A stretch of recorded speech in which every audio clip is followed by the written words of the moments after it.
so rare, a three-peat. Simon Manser has his chargers ready for battle. Question is, can the Bulldogs contain Isabella Calvanese inside 50? With 16 majors for the season, they'll need to. 2023 HFLW Best and Fairest, Ellie Haylock, will lead the Woods' defensive efforts. And look for the dangerous Brooklyn Hodgson and Lily Dunstall-Bruce. For the Bulldogs, finals heartbreak in 22, 3 and 24 have made this one so much more. Their first grand final appearance on the main stage. Inspiration and captain Annabelle Paddy go hand in hand, and today the young Bulldogs will look to her to lead from the front. Absolute jet and unprecedented two-time HFLW Best and Fairest winner Arabella Prowse will have plenty to say and could be the thorn in Manser's side. Morrison will be decisive in the back half for the Bulldogs, and the girls from the Balhanna will look for Cara Fiebig as a target up forward. Only question that remains is, can Bulldogs coach James Jordan and assistant Will McLaughlin deliver the much revered silverware to the kennel? Ladies and gentlemen, make no mistake, Blackwood have been here before and tasted the spoils of victory, but heartbreak has made the Bulldogs hungry. Their work is done. It's now down to 4 quarters of season 25 remaining. At the end, there will only be one victorious. Now, to call this absolute blockbuster between the Woods and the Bulldogs, it's over to the call team. The best in the business, the team from the Call of the Wild, Jeffrey Pistola, Jaden J. Hill and Rebecca Northcott. Over to you, team.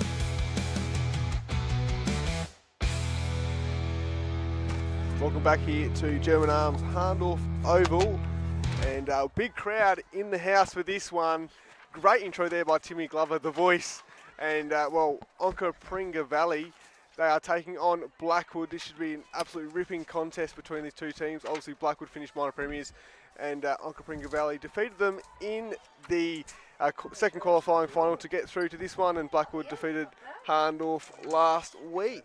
So, if you just joined us, Blackwood, they won the Under-14 Girls Grand Final, and Mount Lofty just took out the Under-17 Girls Grand Final win against Mount Barker, with Isabel Smart best on ground there for the Devils. So, back to this contest. Onka Pringa Valley and Blackwood. Obviously, it's Onka Pringa Valley's first ever HFLW Grand Final, as outlined there by Timmy Glover. And obviously Blackwood going for the three-peat. So, should be an interesting contest here as we just see teams warming up. And yeah, big crowd in the house as we just wait for Jeff Pistola. I'll throw to him now. Jeff Pistola. Pistols. Thank you very much, Jaden. It's a great privilege to be joining you here on Call of the Wild Sunday edition, HFL Media, and the live stream of the HFLW Grand Final Day. And, pleasure to be sharing the Dream Maker once again with, the incomparable Rebecca Northcott. Beck, I won't say good afternoon, you've been here before, but how are you?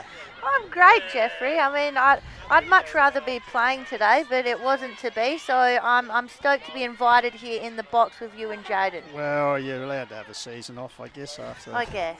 Give someone else a go. Hey, listen, I just must say, getting here a little bit later, but this is a great advertisement today for women's football, like parking around the Oval. I don't know if you've touched on it before, the premium. They're also lined up down Pineless Avenue, nearly to the main street of Hahndorf. And I was just amazed when I came in here, and what a great advertisement, as I said, for women's football in general. And of course, you yesterday, of course, taking part as the commentary team at the Adelaide Footy League Grand Finals for women. Just a comparable crowd, or just, yeah? Yeah, well, it's a bit different with Adelaide Footy League, but we had 4 Grand Finals yesterday, and a lot of crowd. Probably more cycles through all day, whereas I think with the HFL, were they? St Mary's Park, Kenilworth. Oh, okay. Yeah, is that the old Panther Park? Yes. Okay, yes, yep. So good day down there. You wouldn't have the cars around the Oval? Or? A little bit of cars around the oval actually, but yeah, I feel like the crowd more cycles through, whereas you still see people here from the under-14s game, even though it's both Blackwood's still here, or even I've seen Hahndorf fans still here as well. So I think in the HFL people tend to hang around all day and have a look as well. I mean, I could barely get a park here, and I got here for the start of the 14s. You're here for breakfast. Probably just coming from a night out. Oh, silly. I must say, Jade might back me up on this, because yesterday the balcony was rocking over at Devil Dome. Because HFLW, silly Saturday for the women's team, because your beloved captain, she was certainly improved. Oh, having a good one, was she? Dress up with the blonde wig. I don't know what the theme was, who she was supposed to be. So the theme was dress up as one of the coaches, so I think she went as Ashley Eckerman, one of our assistant but the hair was coaches. A bit longer than Ash has, like the blonde wig. I thought that's who I thought she was going as. She might have changed her mind, but but you had to go as one of the coaches or support staff. So you could go as sheepdog if you wanted to. You could go as anyone. You like that one, Jaden? Yeah, that would be interesting. Yeah, there you go. So we just see the Onka girls getting their final word here from co-coach Will McLaughlin. Blackwood. And of course the umpires for today is Warren Hannaford and Brian Rule. JJ, they're backing up. They must like the call a while because we did them yesterday in the Courier Cup final, these two. So hopefully they're not too worn out from this. No, I was going to say a bit like Michael Bomer keeps following us around with the goal umpiring. So it does indeed, as you said, and David Hutton also. And of course they don't have the academy. They don't need them here. They're pretty honest, the girls here, Rebecca. So they don't have to worry about this. They paid the last touch. Yes, we are actually. Though we did see a couple of times the umpires got a bit blindsided by a wall of players and couldn't quite see. But you can always just throw it in anyway. So. And because the women's comp, have you seen it? And the growth of the seasons. That you've been a pioneer, if I can use that. You're a veteran. Not any other word? Do you want to use any other words to call me old, Jeffrey, or what else have you got in there? Mature performer, the seasoned veteran. Yep, good. I don't want to offend a woman, you know what I mean? But, don't you? Can't call you old. Well, you basically just did about 7 different ways, Jeffrey. But going back to what you actually asked me, I think the competition, just evolves every year. It was great to see Birdwood enter the competition. Unfortunately, didn't have a lot of success, but I do like seeing, other teams come in, try and broaden the competition. It was disappointing to have Mount Barker missing, but then there were some, good highlights in terms of Hahndorf really coming through and, asserting themselves in the senior women's competition, knocked us off in the finals, and they've played really well this season. So I think it's still evolving and it's a really strong competition. All right, we're about to get underway here. Senior women's final. Blackwood going to the left of screen. Sigley already in the action. Ball comes down there, centre circle. How do you expect this to play out in the early stages? Obviously tight, just a few nerves there. Well, we've seen, their games be really tight, low-scoring, physical encounters. So I think it's definitely going to be physical, a lot of tackles. You can see it. Look at all the numbers around the ball already. No one's going to get space very easily. So Blackwood inside 51st occasion. Ball goes to ground. Good work at ground level there by Maddie Noski. So ball held in there, but fantastic crowd here. Why not grand final day? And of course, call it a while to bring you all the men's senior finals. Commencing next week, we head down to Kangarilla. So looking forward to that. Macclesfield and Kangarilla in the second qualifying final. Meanwhile, bouncing boy out here. First to get there was Dunstall Bruce. She goes to ground. Ball held in there. And paid the free kick there. So Lily Dunstall Bruce puts it forward towards the corridor, off hands there over the back of the pack. Fumble there from Ava Walsh it was, for the Dogs. And of course the Dogs achieving their first grand final appearance, Rebecca, after finishing minor premiers a couple of years in a row. And unfortunately going out in the old Wayne Arthur straight sets, but this year, and they upset Blackwood in the qualifying final. Yeah, I wasn't very surprised, but I was sort of shocked to see that they did get over the line by such a margin in the end in that first final. So umpire Rule got it out, hacked forward there through the agency of Runji. Ball out here to wing area, loose ball, trying to give it there for the Dogs as Angel Hugo.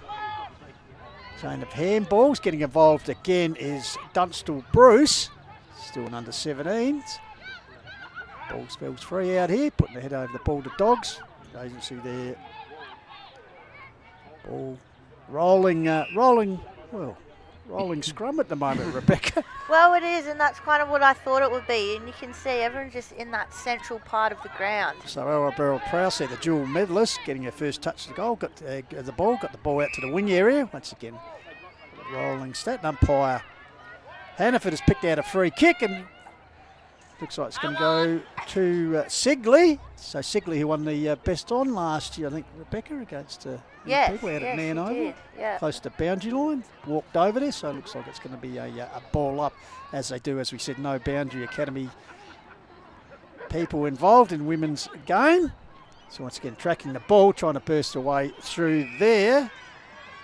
West, Eastern Zone teammate of yours. Yes. And of course, well done. I don't know if you've touched on this earlier. Well done again on back-to-back country championships. Beck, it must have been great to be involved in that again. Look, it's good to win something, but it is a really great opportunity, to play with some players that you're normally, in a biff with, fighting against week in, week out, and just, enjoying each other's company and playing on the same team. I like that terminology, Jaden. A bit more refined in the men's side. I got the biff with. Biff, yeah.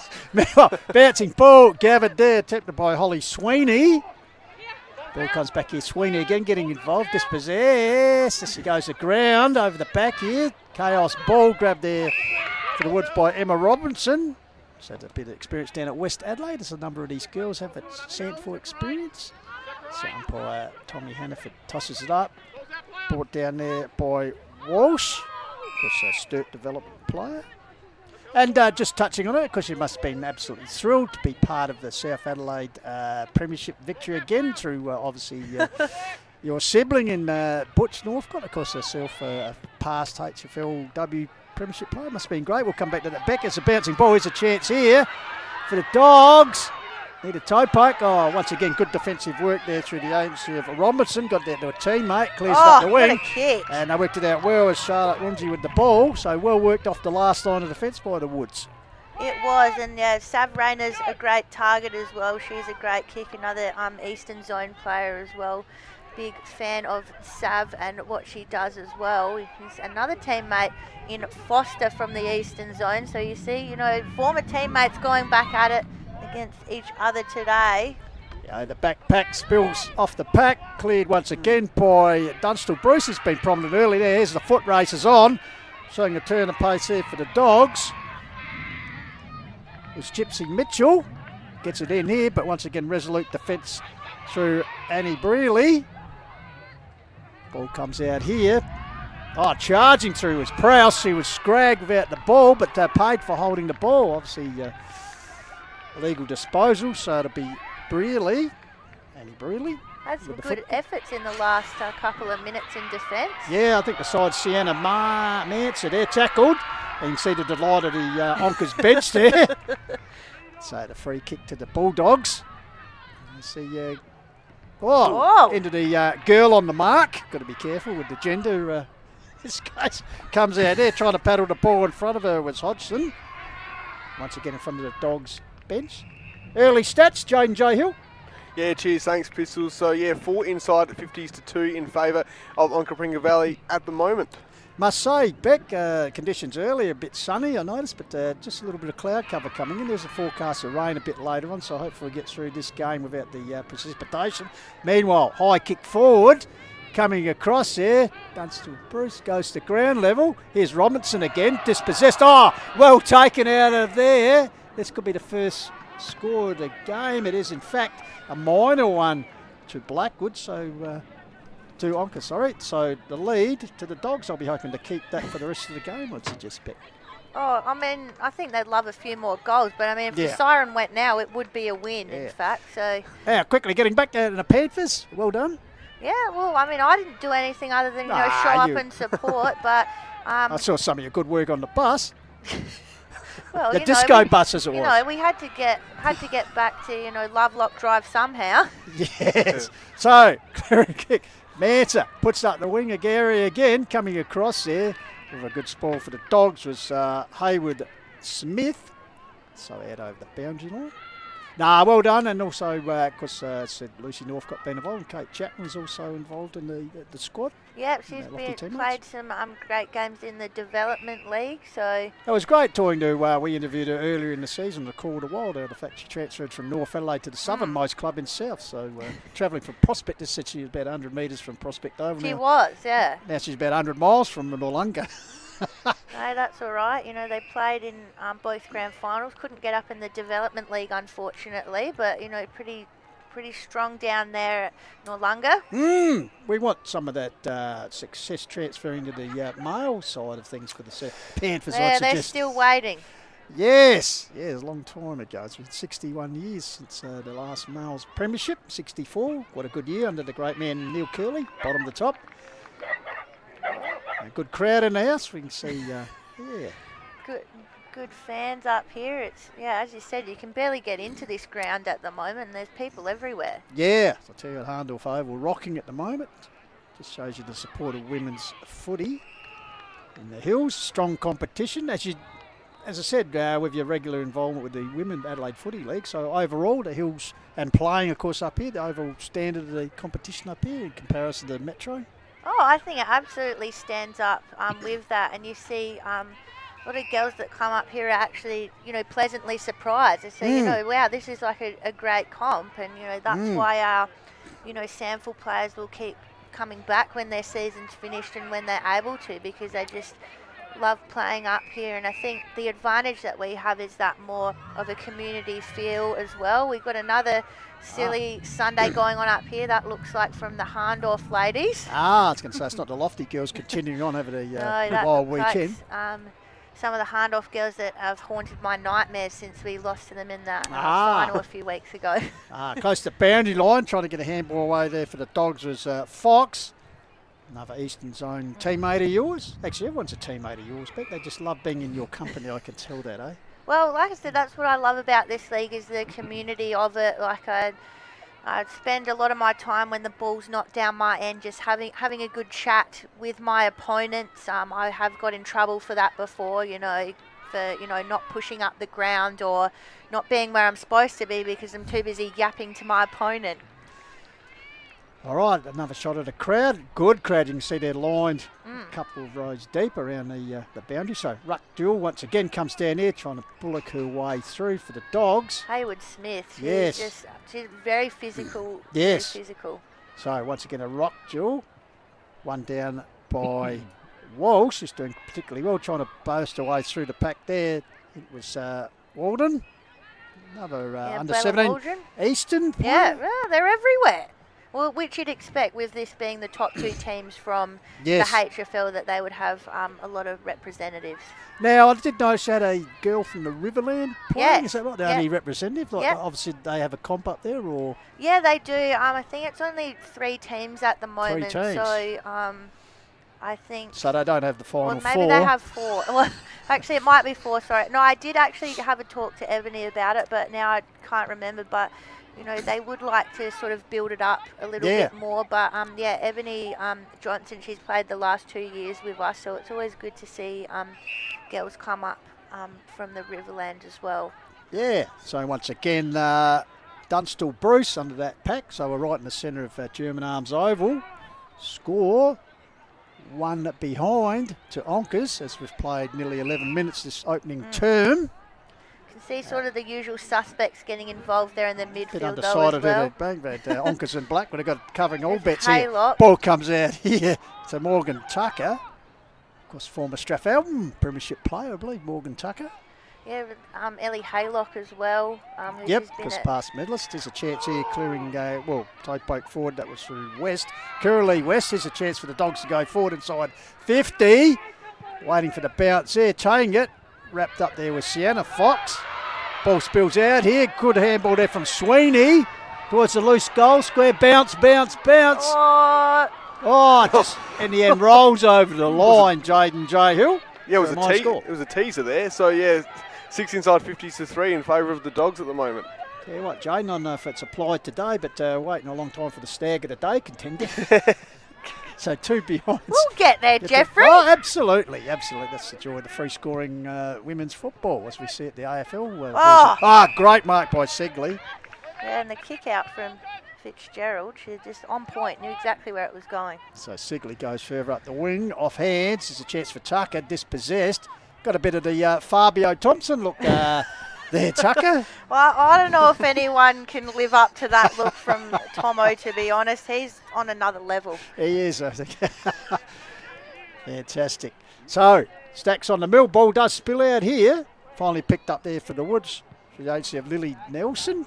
Under 17 still got it back here. Here's a chance for Prowse, the dual medalist. Tap forward, and in fact, the legal disposal there. Bit too much of a tap in that it was actually a throw. Absolutely. So, kick to be taken there. Oh, Paul McDonough getting in the action. So, kick up the line from the Woods, coming across Dunstall Bruce, taken in by Robinson. Has also been prominent early for the Woods in defence. Umpire Hanover comes in, says no prior, so he will ball up. So, I've ticked over nearly 13 minutes here. HFLW Senior Grand Final for 2025. It's the Dogs, 2 points leading the Woods yet to get on the board. Close to the boundary line, the Inch wing. Attempted kick clear. I think it's close to the line. In fact, it is.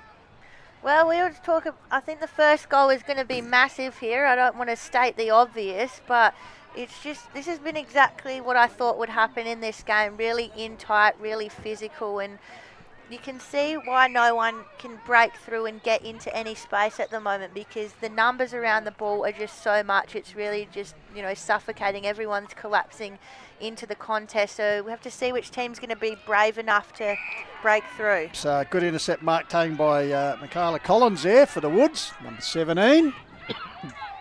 So Collins, not a lot on offer. Oh, she's going to run into trouble here. Managed to get a handball away. Really involved there. Gave it off to teammate in Fitzgerald. Ball going forward down the corridor. Almost a mark there. Overrunning it, but going back to get the ball on occasions with West. Comes out there, scrambling football. That pressure you talked about, Rebecca Northcott, continuing. Ball held in there, right on the edge of the 50-metre arc for Blackwood as they kick down the towards the Pine Avenue in this opening term here at Hahndorf Oval. Oh, it's Sigley getting involved in the ruck. Prowse, she's going to be around the ball all day. They're just trying to hustle it forward here. Paddy gets it on the boot, looking for Feebig. She's been a great goal scorer in this competition. LDB, though, with the quick kick out, gets it into the space of Sav Rayner. Oh, they've practiced that one before, Jeffrey. Rayner, that's a really long and high kick. Trying to get a forward coming out, but Hayward Smith, she just prevails through the entire contest there. Now in the hands of Black Godden, couldn't get it forward either. Brearley again, she's been really active early. Now and there is Maslin, but no one able to break through. Someone I'm looking forward to getting involved is actually one of Butcher's teammates in Tamika May for Blackwood. She is a premiership player with her this year as well. She's a great target up forward, but Blackwood haven't been able to get it down there. No, such a free-scoring team because they finished minor premier, and as you said, they've been a bit suffocated by the Dogs' defence at the moment. So, hack forward for Blackwood, bouncing ball. Good there she is now, Tam. There's Tucker. Ball spilled out here. Dogs through the agency of Sienna Fox. High kick, goes higher and it goes longer across here. Chaos ball, ground level. Finally it comes out here. Prowse, ever reliable, gets a clearing kick. Intercept there for the Woods through the agency of Fitzgerald. Finally, forward, Bella Waldron.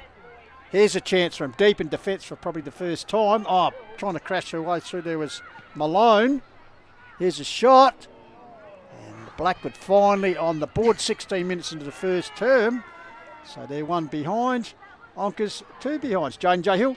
Yeah, cheers. Thanks, Pistol. So just a stat here to back up why such a grinding first term. There's only been 2 goals scored combined in the last 3 meetings between these two teams in the first quarter. Okay, emphasises not much between these two teams, Beck. Yeah, and as I said, this is probably what I expected. We've seen them play out a draw throughout the season. They're just so evenly matched, and yeah, it's all about the physicality. LDB, she's been absolutely everywhere today for Blackwood. The kick just couldn't quite get as much penetration as she would have liked, and the clock's going to run down here trying to get through. It was Hodgson. Tucker, she can't get any space, but maybe that was too high against her. Now, someone's got to tell her that there's only 15 seconds left. Has kicked 5 goals for the season, taking her best kick here. She's elected for the pass. Oh! Nearly came off, but a fumble there. Meanwhile, the whistle is gone. Blackwood player on the ground. Looks like she has been paid a free kick. And there's that siren you talked about, Beck. So important, probably the most important kick of the quarter here, Jaden J-Hill. Absolutely. Will be taken by Clohessy. Amber Clohessy has kicked 11 for the season. So, first season at Blackwood, has transferred from Flagstaff Hill. Apparently played with Palmerston. Up there in Darwin, which is... where Butcher's part of the world too. Yes, the result of that is no score. Yeah, I think it dropped a bit short. Dropped short, so quarter time here. And, well, can't get much tighter. It's the Bulldogs 2 behinds, leading Blackwood 1 behind. We'll just go to quick stats, Jaden J-Hill. Yeah, cheers. Thanks, Pistol. So interesting term there. So inside 50s, actually 7-6 in favour of Blackwood. So had some good forward ascendancy late in that term, I should say. Now, back, of course, we must thank our Call to Wild sponsors who help us get on board each week. So, Harcourt, Adelaide Hills, Mount Barker Ford, Print, Wrap and Pack, Jaden's favourite sponsor. Lowe's Meat Co, Lancaster's Property Services, The Courier, good re-guaranteed, particularly Jaden J. Hill articles. Adelaide Hills Lawn and Garden, Littlehampton Landscape and Firewood, Refuel Wellness, we love that magnesium, Jaden.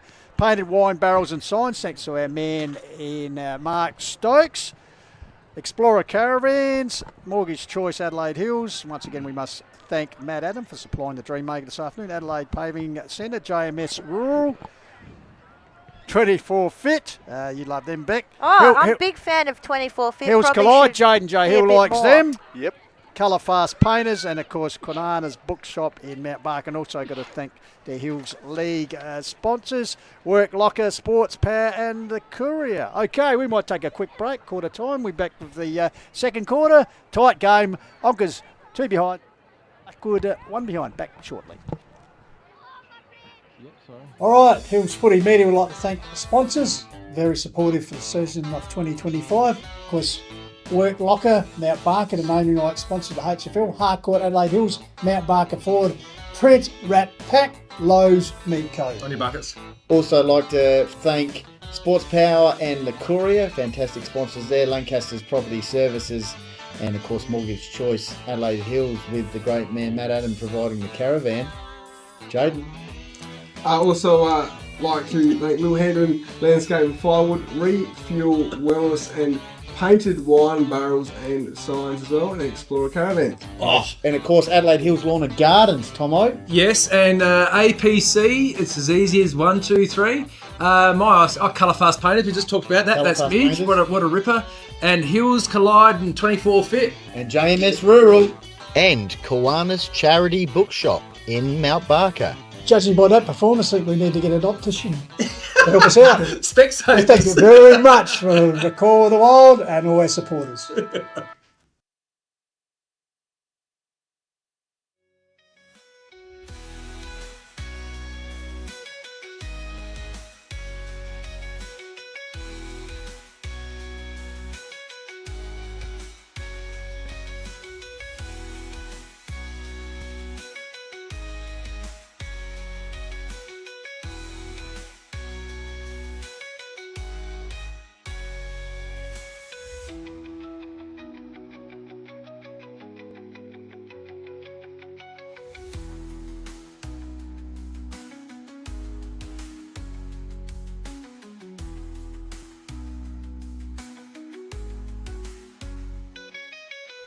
Welcome back. Quarter time here. HFLW Senior Grand Final. Onka's 2 behinds leading Blackwood 1 behind. Jeff Costola, Beck Northcott and Jane J. Hill with you. And just for thoughts on the opening term of a tight first term, Beck Northcott. Bustling Beck. Yeah, look, it was really physical. No one able to get some, space out of the contest. You could see the real congestion around the ball. So I'm wondering now if, any coach is going to be brave enough to sort of make some changes, to the contest. Try and be brave and get those, wider options outside of the contest. But probably pretty much how I thought it would go in the first term. Just, a lot of strong tackling and the two teams just trying to suss each other out. And if you're wondering where our regular cohort is, and Benny Golfridge, Benny's actually on the camera duties today and doing a very good job in the absence of Hudson Martlow. So, doing very well, very well. Yes, indeed. Oh, lovely fun. What is that, Phil? There you go, Bet got it all covered. That is an absolute stitch-up, Jeffrey. I don't know anything about it. You can't blame me for that. Okay. Speak to the man out there. Come here, come on. The samurai, he's got the smile on the face, so I reckon he's got something to do with that. Anyway, we're underway, term 2. We'll see the goal-scoring prowess increases. So goalless first term here. It's the breeze picking up a little bit back. As I said, conditions getting a little bit darker, but hopefully the rain stays away until the end of the game. It's just changed. When I got here, it was pretty warm. The sun was out. I had my sunscreen on. It was... Good fair skin, Jeffrey. Yeah, I'm not like some of these... You're talking to a redhead. Like some of these tanned operators out here, though I'm not sure that any of that is legitimate tan, just quietly, Jeffrey. I get sunburn under a light globe. So bouncing ball, us redheads. Here's a chance now, breaking away to Holly Sweeney. Sweeney running all the way. Could this be the first major? Yes, it is. Oh, Holly Sweeney. So just the start, I needed 48 seconds into the second term, Beck. Well, that was the breakaway that either team needed, and Holly Sweeney got herself into the space there, taking a bounce. Don't mind it in a grand final. We'll just watch it back now. Was just able to elude her defender in Higgins, just got into space. You can see they're all chasing after her, but it wasn't going to happen. She had eyes for the goal straight through, no mistake. Up from the under-17s, and actually it's her 10th goal of the senior season, so well done to Holly. So Dogs stretch their lead, 1-2 to 1 point. So the Dogs chasing their first HFLW senior flag here. It's Blackwood chasing, the Blackwood club chasing the third in a row. Yes. I saw the first two of them up close. Well, hands-on experience. Not that it was a good one, but anyway. Bouncing ball here. Well trapped there. Strong play from the Dogs. Here's Prowse round the corner, bouncing ball. Nearly clean bowls for Blackwood player there in Ronji. So cross here, open space here. The foot race is on. Gabba there. Tempted to Gabba, it was Fitzgerald. Ball held in. The umpire rule with the whistle. So good start to this second term from the Dogs. Very impressive the ruck by Walsh. Walsh against Sigley. She's having a strong hand in the game, Beck. Yeah, she is, and it's a good battle in there. We know how strong Sigley is. There's some, great rucks in the competition as well. But good to see Walsh getting involved. So once again, she brings the ball down to ground level, trying to grab the ball and bullock away clear.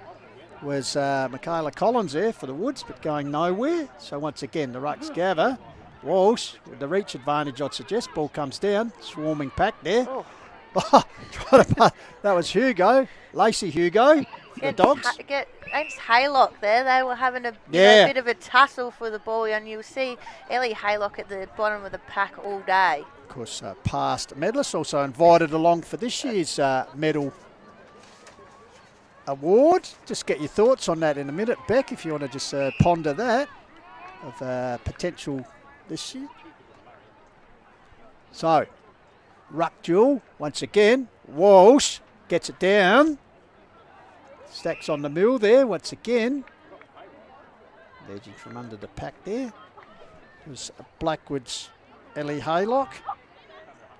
It's a zone player as well with you, Beck. Another one. Oh, yes. Well, especially at Blackwood, they had really strong numbers. They got a lot of the coaching staff as well, in Diva and Adders, and all the girls at Blackwood especially support it really well, and they, it's something they really look forward to every year. So Prowse once again with a high kick forward. Chance there for LDB. Fumble though, backed up by teammate there in Haylock. tackle from Foster though. Abby Foster, she is a really strong operator. I don't like being in tackles from Abby Foster, let me tell you. So once again, an umpire rule, bringing it back. So throw in, this time over the back from Segley. Prowse lurking. Also got assistance there for teammate in Lacey Hugo. Crashing over the top there, strong players we've seen already from Haywood Smith. So another ball up. Yeah, she's been really strong throughout the contest. We see Brian just getting things going there. Sigley going up in the ruck. Good handball came out from Loxton. But Prowse is always involved as well. Handball just missed Foster in the end. You see the weight of numbers around the ball, and I've said it so many times, but it's so hard to break away from contests like this with just the sheer weight of numbers around the ball as well, which is why it's going to make it really hard to score. But then bursting through, Alia Fox pushed it out in front of the goal scorer in Sweeney, but just bounced over the line. And yeah, someone who their skills absolutely terrify me is Alia Fox. She's very good. She's such a young player and really strong. Another great player who was also in the zone, Eastern Zone, Sav Rayner. Rayner going long down the line to the pack. That was a very great good mark. take by Walsh. Absolutely, right in front of the bench for Blackwood. This coach Simon Manser. That's an equally good grab there. LDB. Meanwhile, in reverse. She's filthy with that. Is that misconduct, or what would you call it, towards the umpire? Dissent. Dissent, that's what I was looking for. So Holly Sweeney, I think the benefit of that, puts it forward. And that's a good mark taken there. Sienna Fox. Yes. With the strap knee. So Sienna Fox, Sturt listed player, has kicked 11 for the, that's a good grab, second grab. Had a great season for Sturt as well. I said 11 goals for the Bulldogs. So this to push the margin even further ahead. 1-2 to 1 behind at the moment. So no maiden grand final nerves for Onkas as they kick their second goal. 2-2 plays, one behind. Jaden J. Hill. Yeah, cheers. Thanks, Pistol. So, yeah, 6 inside 50s for the Dogs at the moment. So, having a great start. And also, yeah, thanks to Print Wrap and Pack for the stats as well. And also some Closer Supermarket finals stats. Obviously, Closer Supermarket, the major sponsor of the HFL finals. And average margin in the grand final is 32 points. So it'll be interesting to see if that's a replica of today. I tell you what, Jaden, you talk about Closey's, one of the great things they do. Take the pressure off if you're going to have a party. They have platters for all occasions. Yes. Breakfast, lunch or dinner. I know about a platter for breakfast. Did you bring one? I'm pretty hungry, No, well, Jeffrey. our man should, Closey says. So Closey's, the croissants are unreal. Closey's.com.au. I'm hungry, Jaden. Stop talking about it. Meanwhile, the Woods go forward. They're looking for a reply. That's a good strong mark. Put up the Dukes. Charlotte Taylor has kicked 14 for the season. This will take her best kick. So she'll go long. They need another clutch mark coming out. At the back of the bus. Well, don't worry about that. I'll just stand at the back end and it'll fall in my lap. Yeah. Brooke Hodgson. God, it just sat so well for her. It looked like, the target there was Tam Yeah. May, and I reckon it was. That's a good dummy lead, you reckon? Yeah, just a little, just dropped over the back, and, that's a gift. It is. So can she capitalise on this? Longer run up than Dennis Lilly, but the kicking has led her astray. Has actually hit the post. I was going to say Hodgson had kicked 10 goals for the season, but stays at 10. So the Dogs bring the ball back in. Through the agency of Morrison. Comes out of here. Strong play there by Haywood Smith. Got to a teammate clearing kick. In the centre of the ground. Ball spills out here. Here's Tucker. Rolling scrum out the back door. Clever work there by Fox, the last goal kicker. She follows up. Also got support from a teammate there in the centre of the ground in Angel Hugo. So once again we'll have a ball up.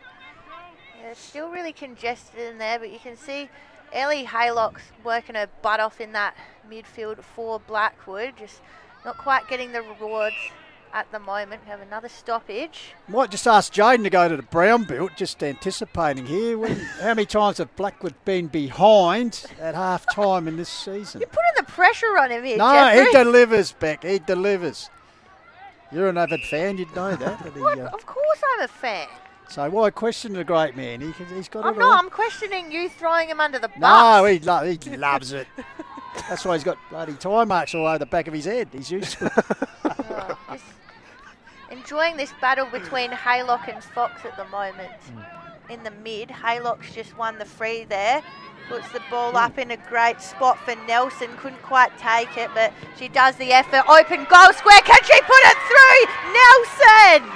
First goal for Blackwood, long awaited, and you can see it almost looks like a relief to the other Blackwood forwards that they've finally got one. Yeah, Lily Nelson.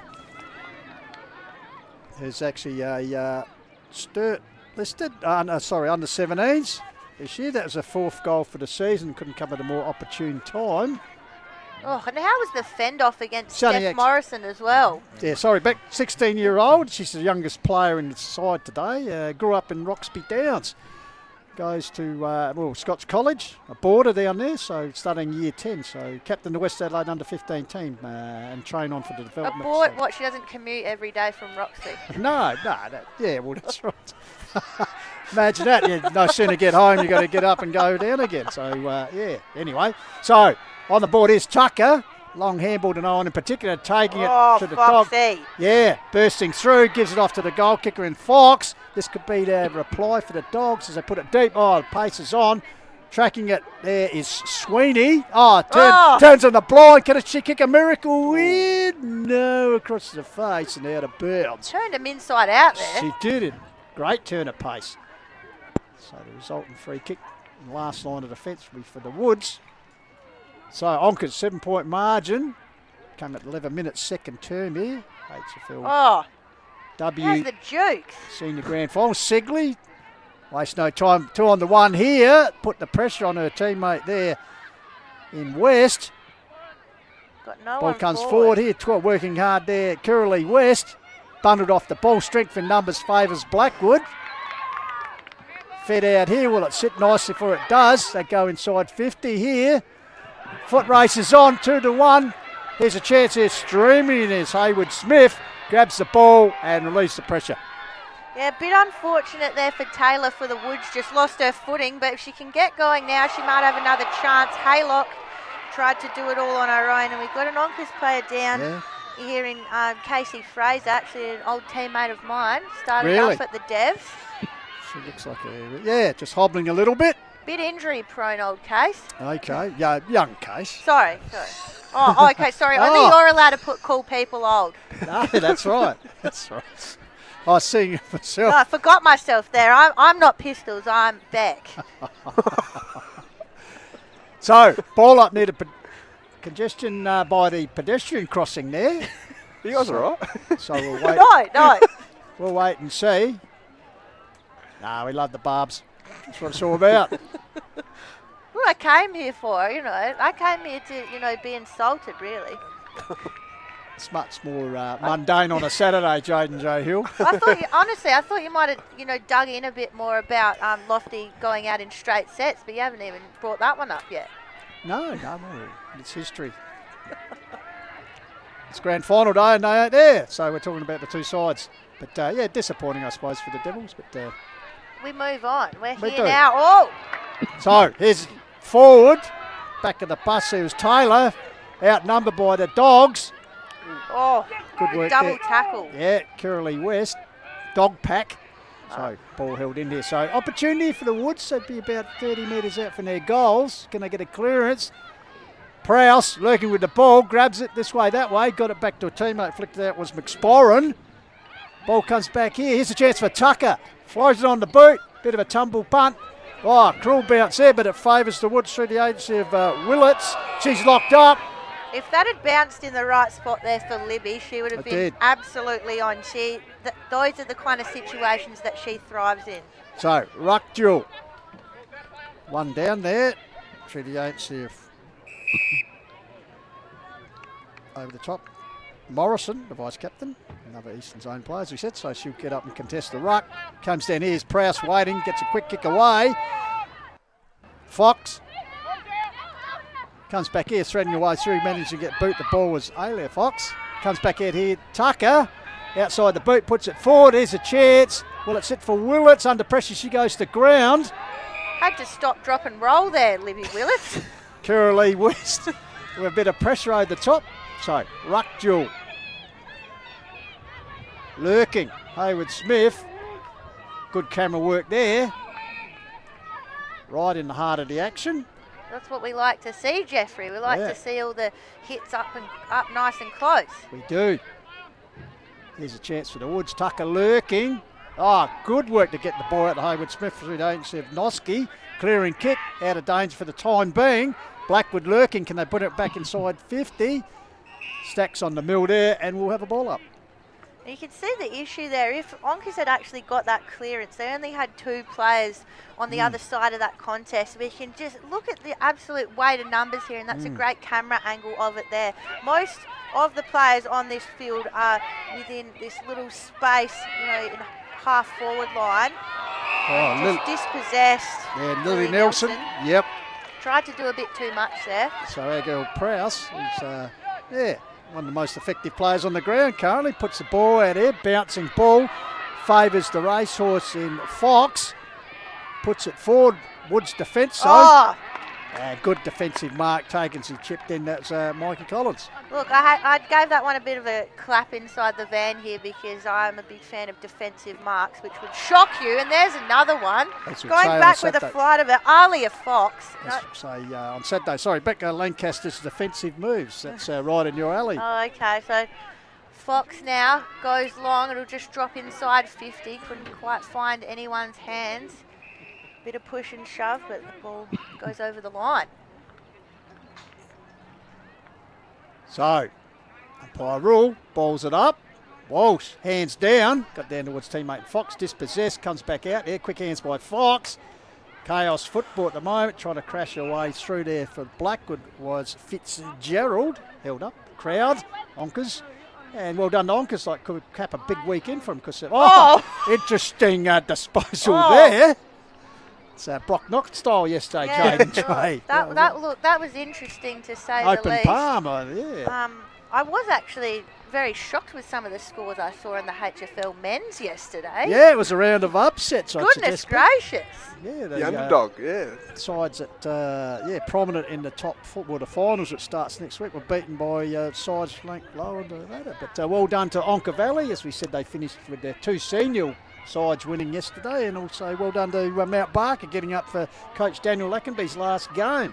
Oh, lucky, not carrying on. No, has not to do with that. Meanwhile, Arabella Prowse with the football, 7 goals for the season. The deputy vice captain, of course, dual medalist, the only person to win 2 medals in the competition so far.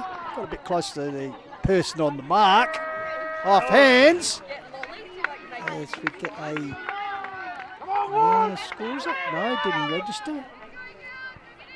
So, back after an entertaining half a footy. Game still well poised. It's Onka Valley 2-2 to Blackwood 1-1. Just your thoughts on the opening half? I think things started to open up a little bit more in that quarter. We saw Blackwood kicking their 1 goal, Onka's kicking 2 goals. It just there is only so long you can play that inside footy where you're tackling, muscling in all game. That kind of gets a bit tiring. And so I think who can, and I've said it earlier, just break through and start getting that run out of the contest is going to get on top here. But this game is still very much up for grabs, and I think it's going to come down to the very last minutes as well.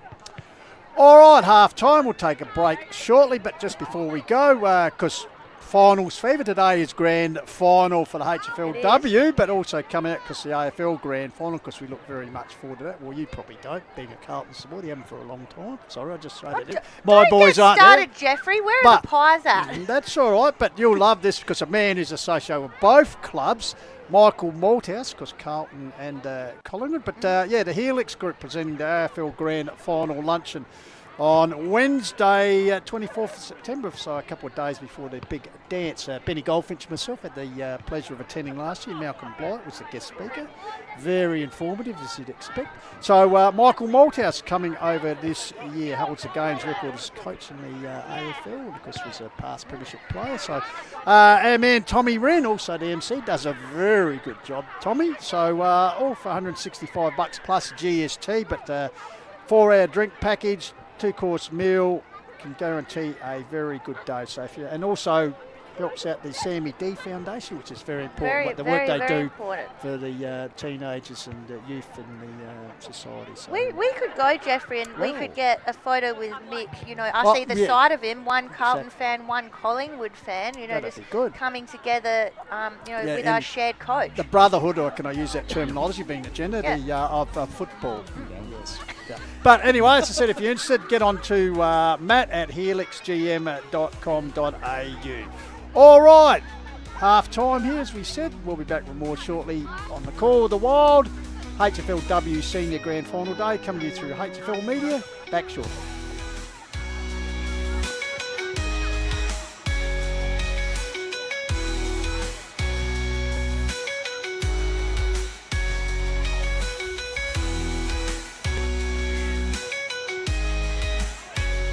All right, Hills Footy Media would like to thank the sponsors. Very supportive for the season of 2025. Of course, Work Locker, Mount Barker, the naming rights sponsor to HFL. Harcourt, Adelaide Hills, Mount Barker Ford, Trent, Rat Pack, Lowe's, Meat Co. On your buckets.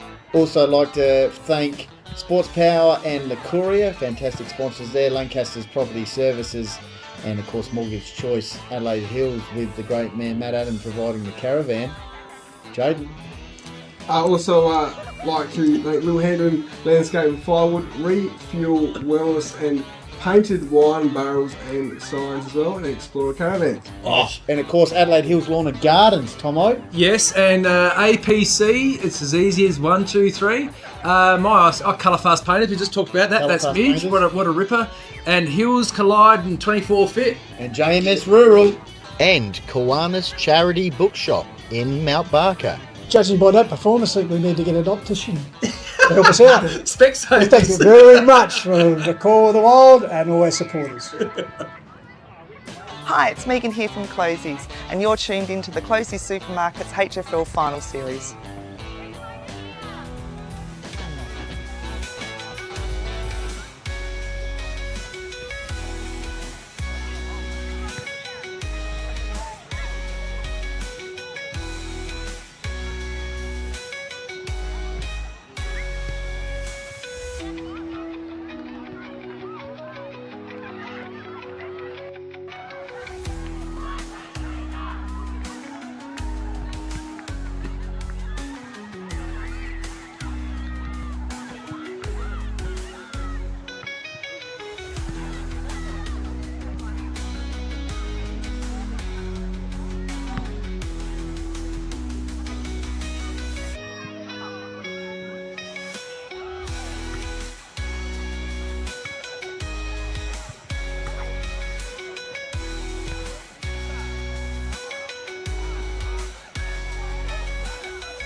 And we're back here, half time at the HFL Grand Final, just waiting for Jeffrey to sort himself out here. We just get it done in the women's competition, Jeffrey. We're not here having massive breaks, we just get straight back into it. Very efficient, Rebecca. We've got a very tight affair here. Onka Valley currently leading 14-7 against Blackwood in this HFLW Grand Final, Jeffrey. So underway, second half of football to decide who's going to wear the crown for 2025. So it's Blackwood into attack early. Crashing in there for the Dogs was Paddy. Held up there also with the football was Loxton. Xana Loxton with a Z. So ball spills out here. Crashing the ground. Turf, there was Haylock. Hands and knees stuff, still trying to control the ball, Ellie Haylock. Yeah. What a warrior she's been for the Woods. So ball up once again. Walsh with that reach, got it down. Prowse, get a quick kick away. Clean bowled there was Dunstall Bruce. Toe poke forward for the Dogs. Could be a vital goal build up here, but Woods trying to defend here. That's a good tackle applied there by Holly Sweeney. Sweeney, a goal kicker. One of only 3 on the ground. Sweeney, Sienna Fox and Nelson for Woods. So as I said, only 3 goals. But here's a chance for Haylock. Sweeping handball. Got out through the H of Manser. She's run down. Ball spills free. Meanwhile, holding is the call from umpire rule. So a fortunate free kick going there to Dunstall Bruce. Yeah, look, Brian doing some of his best work out there. One of the most consistent umpires we have in the Women's League. Look at that mark there. Bella Calvanese. When did you start doing marks like that, Bella? So Bella goes long down the line. Big packs forming. It just bounces out the back. It's Tam May or Willits, and Willits is getting a little bit fired up in there. Just in front of the Blackwood bench, having a good tussle in the ruck. Out there was Manser trying to pull it in. I was just about to say, Beck, sorry, Beck, I was just about to say also the Blackwood crowd, they're a bit pensive at the moment because they might have come here thinking, well, I know the minor premise, but they had to come through the preliminary. So, yeah, their side, a bit of work to do at the moment. Comes out to Prowse, tracking the boundary line. So, good crowd in the house. Blackwood already having 1 flag this afternoon, this morning, because the under-14s, because Mount Lofty winning emphatic the under-17s, keeping the title. Comes down to the Tucker, dispossessed, also getting involved in number 10 opposite there was Foster. Ball comes out here, Prowse with an airy. Strong tackle locked up there, so once again, Beck, tight in the clinches.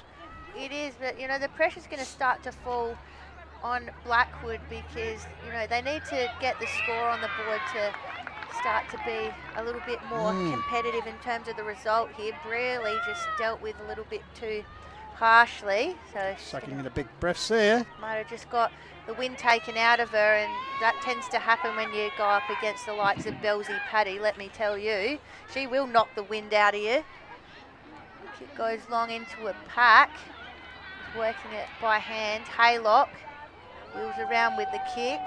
And Tam May almost up there with the hands, will just dribble over, which is probably a good result for the Woods. Try and lock it in and get a score.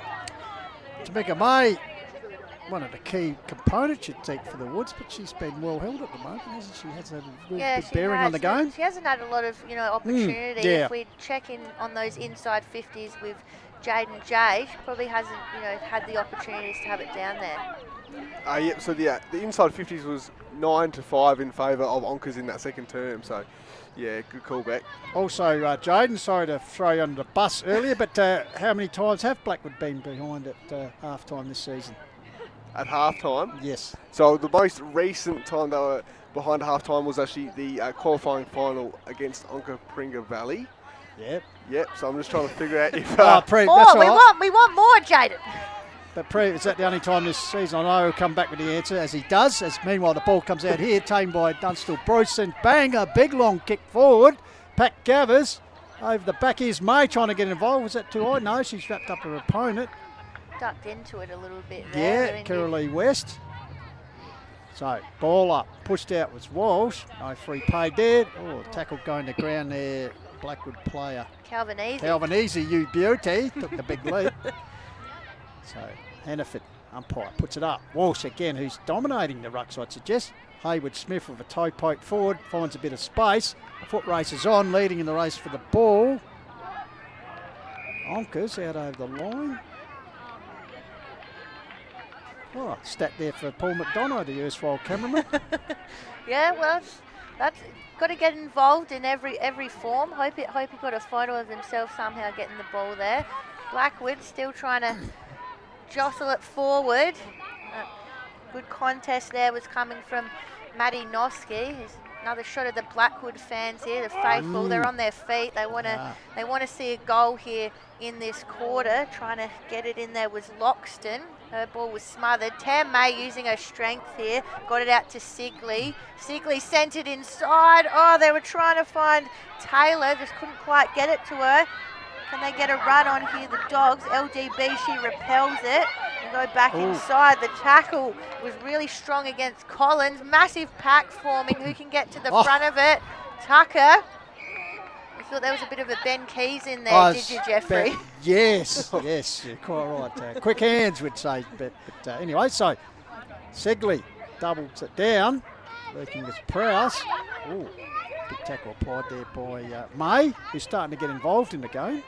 Yeah, she's someone who can, really lift up that forward line as well. So Walsh, once again, I'd like to see her stats at the end of the game with Ruck heads out. Ground level ball. That's on the mill. There's our dogs of the day. Nice work. They've seen enough. They're not even facing the ground. Spot the dog. Yeah, he's had enough. So, scramble. Closer is May trying to buckle her way through, but held up there. Oh, another dog, another contender. Oh. They come out everywhere. None of them are facing the ground. No. What are you doing, guys? Looking at the camera here, Beck. Oh, I don't know where it is. They've heard about Dog of the Day, the reach So, for that is far. without further ado, I think he might have found it, Jaden J. So the qualifying final and also round 7. So twice this season, and both against the Bulldogs. There you go. You ask and he'll deliver. So Tucker gets the quick handball out. They're spinning and turning, but great work in defence by Prowse. Got herself into the best position, though. Her kick's only going to go as far as LDB. She's under pressure, though. Puts on the little fend off, sends it back in. Well positioned in defence. Well, Onkas couldn't take the mark, and that was too high against Calvinese. So she's going to get the free kick and have a shot on goal, I think, is the encouragement from the bench. She might just be a little bit outside her range, and Warren just makes sure she gets on the right line to goal as well. So 16 goals for the season. She went for the short passes called by you. Just trying to find her teammate in Taylor. Prowse again. She's having a big game. She's upended as she got rid of it. And Calvinese's been taken again without it. And she's in a world of pain at the moment. Might have landed on the football, I think. Which pressed into the midriff. Not good. The Abby Foster tackle is a hard one to get through or get out of. And so right in front of the scoreboard, which reads Onka's 2-2 to 1-1. No, the free kick went towards Foster. Sorry, I thought Calvinese was going to get something there for the hanging on, but that's all right. Warren was down there. We're up here. So off hands, looks like a free kick being paid here. Sigley. To Sigley. So Sigley, last year's most valuable best player in the grand final. Got it down. Here's Haywood Smith taking a good strong mark. Waste no time. Comes out to space. Here's the fat side of the ground. Will it sit for the dogs away? Cruel bounce. Big collision there. That's Haylock, I think. Unfortunate clash there. And I think it is Haylock, is it? Concern there showed by Tucker for a teammate. Just accidental collision there. Play's being stopped, yep. And, the bounce of the ball contributing to that, unfortunately. Beck, and you don't like to see that. And unfortunately for Ellie as well, she's not the tallest player either, so your head can get in the way, which isn't her fault, but it was just a tough warrior that she is. She is. She will not let this get her down. She won't want to come off here. So might come off for a couple of minutes, but rest assured we will see Haylock back on the field, I think, if she can. See interchange coming on. Hopefully they'll might give her the concussion protocol test. So hopefully it's all well there. As you can see her in the background going off.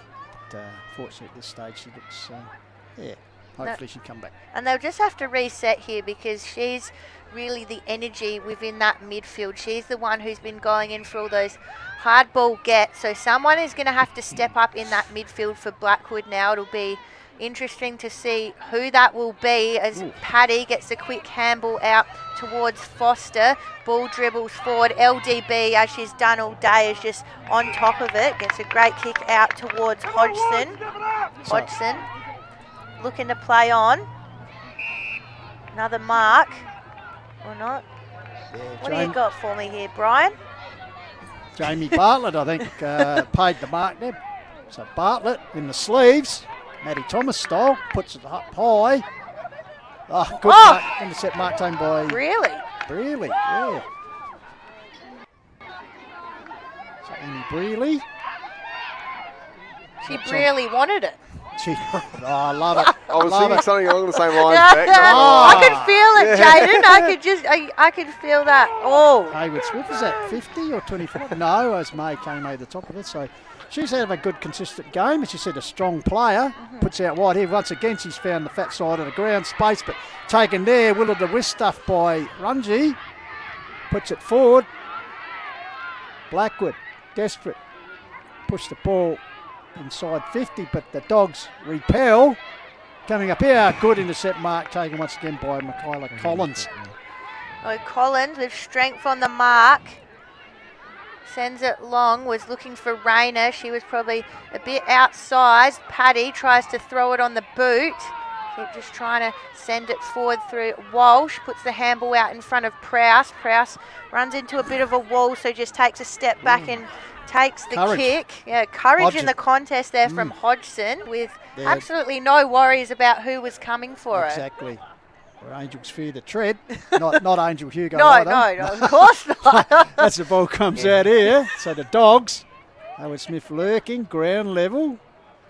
Getting involved there was Collins once again. But certainly great commitment there shown by Hodgson. So it'll be a ball up. So Walsh once again gets it down. Out here, Hayward Smith, Bullocks away clear. So bouncing ball here. Oh, here's a chance for Holly Sweeney. Gathers the ball. Oh, the old don't argue. Get out of the way, umpire. Puts it forward. Up here. Oh, off hands. Mark spilt there by Robinson. Here's a chance. Bouncing ball. Taylor. Sorry. Phoebe. My apologies. 31st goal for the year. Puts the leading goal kicker in the comp. So, great work there by Holly Sweeney. Rebecca North got the build-up. Yeah, it was. Just had to enact the contest there. You know, it was a 2-on-1, so they had the advantage there. And then the block from Alia Fox there, just because she knew Cara Phoebe was in a better position, and just, the skill on that kick as well. That's not easy to do, just the snap dribble through. Jane J. Could be a low snag of the day, contender Pistols. Absolutely. Great team goal. So, could be the left. Here's the Dogs. They're not finished yet. Sweeping handball out wide. Will it sit? Pushing it forward. Taken by LDB. Leaves the pressure. And too high is the call. So a bit slow to get up there. Forwards. Girl. Hodgson again showing courage. Yeah, again in the contest. Getting up a little bit proppy. And she's favouring the knee, the left knee. So you might need the wellness pack at the end of the game, Jaden J. Hill. So Paddy took the intercept mark, looking for Fox. LDB good, got a hand in there. Fox though just throws her body at it. Brearley just throws the kick on the boot. How's the bounce going to go? It's going to sit in front for Mitchell, but Rayner gets herself into position. Was she held without it? Warren said play on. Rayner now wrestling for it in the pack with Mitchell. So, good crowd in the house. I don't think too many cars have left. No, well They've stayed for the day, particularly Blackwood. They're involved in the under-14s and now, of course, the seniors. So chasing dual premierships for the day, but at the moment the Dogs making their maiden grand final appearance. No sign of nerves here. They lead 3-2 to 1-1. Coming out to 15 minutes in this third term. The premiership quarter. We'll see if that is the true standing pick. Yeah, and we can see still the cars just absolutely lining up. People probably driving past here thinking, what's going on? Stopping on the side of the road. It's like the old days when you said the Schutzenfest here years ago, Beck. There's Prowse. Her handball was smothered, but Paddy, she picks up what was left of it. Oh, great physicality in the contest. That was from Higgins for Blackwood. Going in for it was Collins. Collins gets the quick kick out. Getting herself to the front of the contest was Clousey. And again, there's just a lot of pressure on whoever's trying to pick up the ball at the moment. You've got to make the decision, I guess, whether to enact the contest with your opponent or just go for the ball there, knowing that you're probably going to get tackled as soon as you've got it. You see Bailey going into the ruck now against Walsh. Hayward Smith bustling through the pack as she has been all day. Ball, Rayner, Prowse tackling. Got here, the ball's going to sit for LDB. Waldron in there as well. She got tackled. Umpire said play on. LDB just hacks the kick out. We've got Tucker in the area, but it's going to be a foot race in the end, won by Godden. Godden gets it out to Foster. Foster That's a clever kick. trickling one out to Paddy. Paddy sends it in. Now there's 3 defenders there for Blackwood, so LDB gets the clearing kick. She does indeed, gets it out. What a good pick up there for the Woods through the agency of Malone. From the Northern Territory girl. Gets the ball forward inside the square. Held in there. Good tackle applied there through the agency of Madeline Noski for the Dogs. So the umpire will come in and ball it up. So Bailey once again against Walsh. Little draw, I call that one. Here's Prowse, threads away through, gets boot the ball once again, fat side of the ground. The foot races in, showing a ton of pace there. Is Mitchell. Coughed up there, but taken away through the agency of Lily Nelson. So the Woods go inside 50, getting back and taking a good defensive mark. Steph, she does that all day. Morrison, because Easton's own rep, State Country. That's alongside my commentator was. Yeah, I have nightmares about her intercept marks, to be honest. Barry the barrel there. Comes here, Hayward Smith involved, puts it out of bounds. So the resultant free kick will go to Onka, to Blackwood. They put it back inside 50. Big pack off the hands. There she is again, Steph Morrison on the siren. So, tight third term. The only goal coming to Onkas through the agency of Feebig. So, 3-2 plays 1-1 with her thoughts. Rebecca Northcott. Yeah, it looks like, for me, Onkas have just, inched themselves ahead there. I think that goal from Feebig was a real turning point. We saw so much contest up and down the ground, but that was really the breakthrough moment for Onkas. And, they've got that solid now 13-point lead, 3/4 time. If they put on another goal, I think that's probably game over if they get one early. And all the pressure now really is on Blackwood. Jaden J. Hill, any thoughts? Cheers, thanks Pistols, thanks to Print Wrap and Pack for the stats and Close Supermarket for the finals stats. So 8 inside 50s to Blackwood, 5 for Onkas. So yeah, Blackwood had the forward ascendancy, I reckon, Beck, and Onkas were just able to get the score on the board there late. Yeah, and they just got that real breakaway, able to isolate that, 2-on-1 inside 50, and that's, what I thought would be successful is anyone that can break out of that congestion, anytime it moves slowly down forward, it's just not going to come out that easily. You've got, 15 players around the ball, you're never going to get a clear shot at goal, but able to just, get out quickly, isolate that contest goal. So on the Mount Barker Forward Harcourt's Adelaide Hills scoreboard, 3/4 time HFLW Senior Grand Final, 1/4 of the season to go. It is Onka Pringa Valley Bulldogs 3-2, leading Blackwood 1-1. We'll take a short break and be back for the closing term of the HFLW season here on the Call of the Wild, coming to you through HFL Media.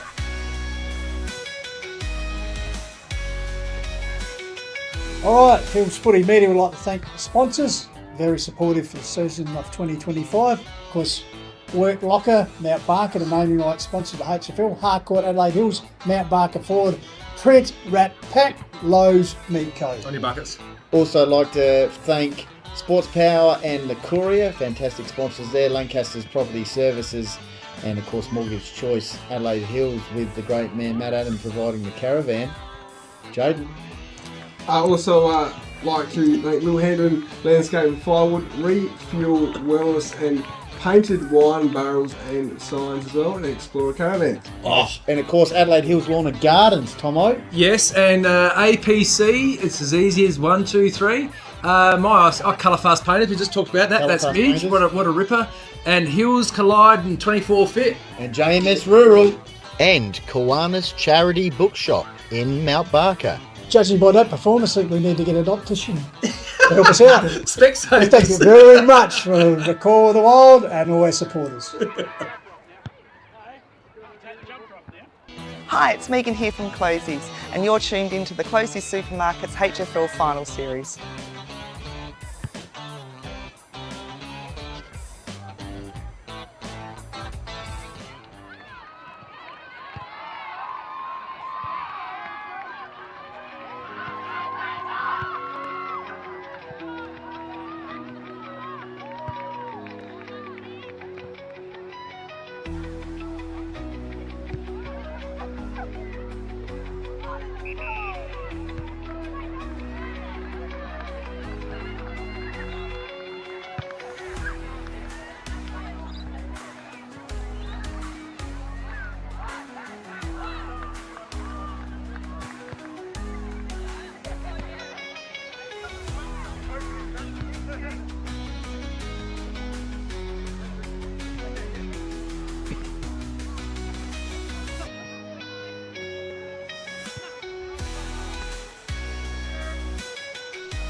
Welcome back here, three-quarter time. And it's the Bulldogs, 3-2 leading Blackwood 1-1, HFLW Senior Grand Final. So 1 quarter left to play of the season.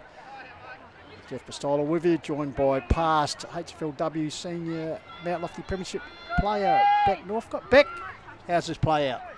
Well, we talked about it a little bit off air, but I think if Onkas get an early one here, it's probably all over. And if Blackwood want to make it a contest here, they're going to have to get something done immediately. But it doesn't look that way with Onkas getting the first clearance now, with Fox putting her head over the ball. Great tackle pressure also coming from behind as well from the other defender.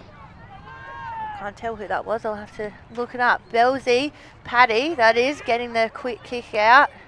Claire. Led with the Kelsey knee. Claire just put the leg out. They always say put the knee up in the contest. Well, she's been listening to her coaches as Fox just gets flung around in the contest. And Rayner putting on a tackle where the umpire will have to get involved with the ball up. Tackle laid there on Gypsy Mitchell. The Dogs, so ruck duel. Ball comes down here. Intercepted here from the Woods. So desperation time, I think, now for Blackwood, the minor premier. Only had a draw during the minor rounds, if I'm right, then lost Onkas in the second qualifying final. So here they are. Here's Haywood Smith. Goes long for the Dogs. Intercepted up the line. Oh, courage shown there by Prowse.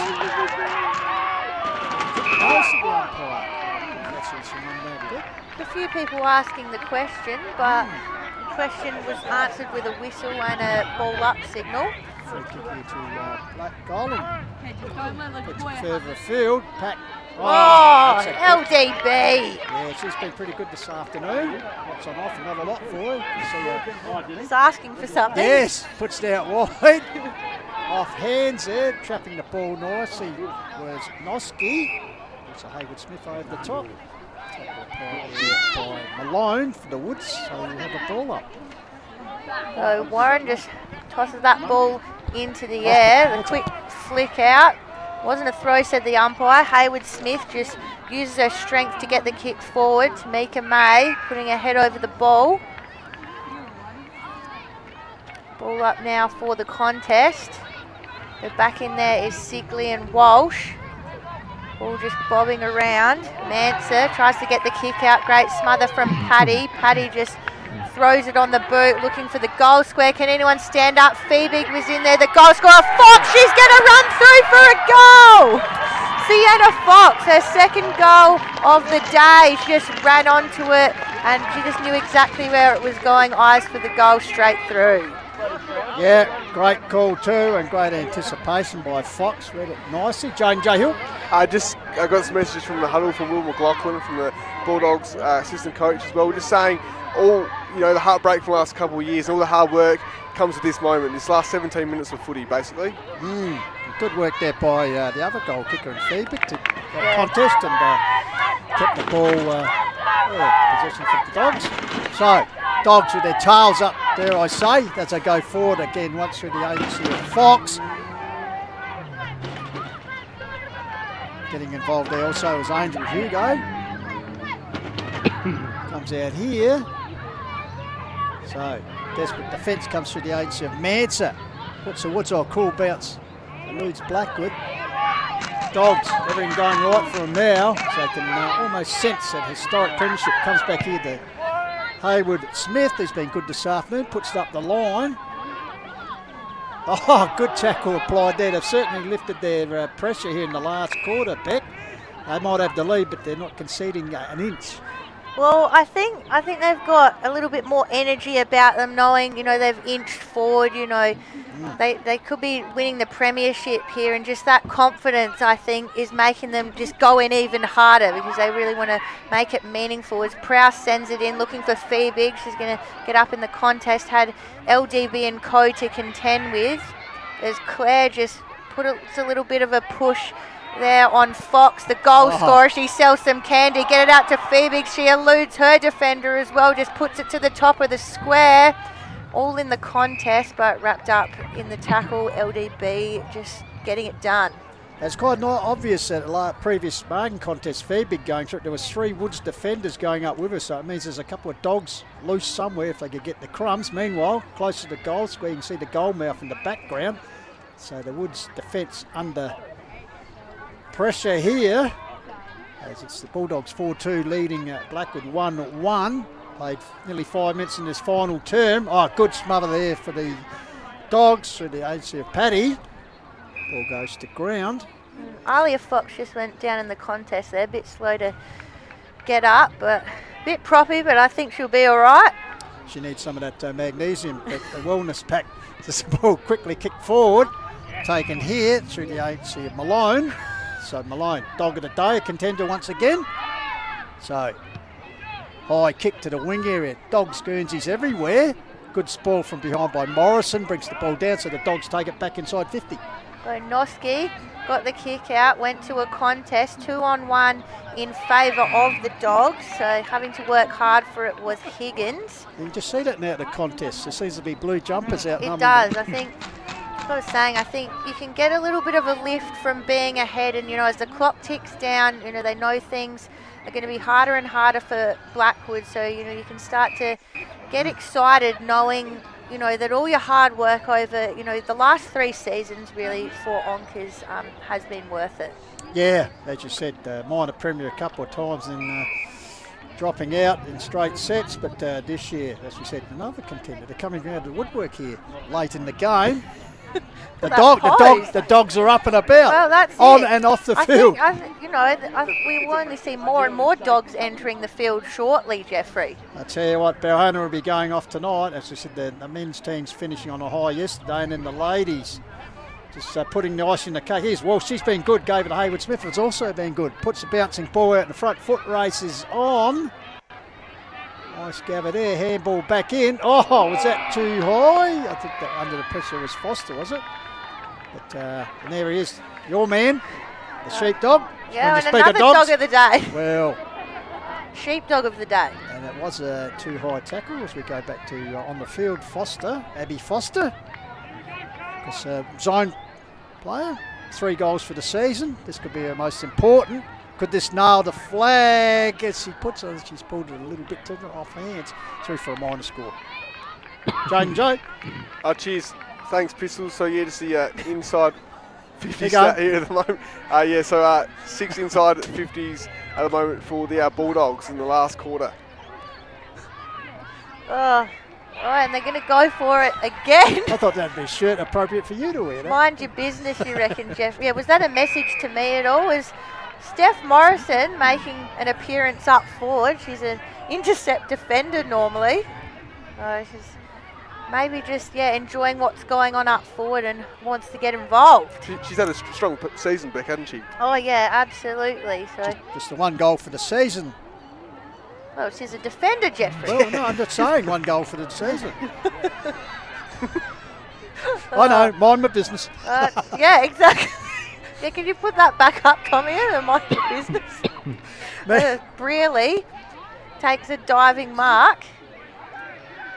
And they're going to have to get moving quickly. The clock is not their friend at the moment. The Woods, massive pack forming. Almost able to take a screamer, though, was Taylor. It's Tamika May dealt with. And, yes, we will be minding our business. So, sands of time in season 2025 starting to run out here for the Woods. Chaos ball. Onka Valley probably just be happy to play this chaos type situation, the rolling scrum, because time is on their side. Diva, yeah. It's Damien Venning. Because father of the SANFLW medalist. Yes, Zoe Venning, and a great Blackwood player as well. Absolutely. So ball tapped out here. Woods trying desperately. Haywood Smith had a good afternoon. The determination there at ground level. She might have kept one in the noggin. Just got a knee to the eye then from Tamika May, who did not apologise. So, Ruckjewel comes up here. Trying to claim a mark there was Lily Nelson, who was good early on, but like a lot of Blackwood players have been well shadowed by their dog teammate. Walsh. tell you what, Walsh has played pretty well in the ruck today. Yeah. I tell you what, he could be a contender. Been Be really a contender strong. for most effective. But, Oh, back dinosaur. from the dead. Dinosaurs back from the dead. That's the T-Rex of the day. Ball comes up to... Wouldn't be too many contenders for that. Oh, clever outside of the boot there from Calvin Easy, you beauty. Ball comes up here, trying to pick it up. The Woods. See the HC there of Taylor. Hack forward. That's all the Dogs and Prowse, the dual medalists.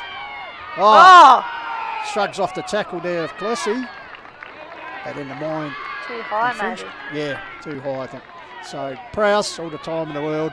Great to see her back playing football because missed last his, second half with a knee injury, I think, Beck. Yeah, she had a bit of a rough injury. I think she was trying to get back for finals, but it just wasn't to be. So she'll definitely be enjoying this one. As I said, one of the ones that's been there since the beginning as well and worked really hard. Oh, and it's on here for young and old in the centre of the ground.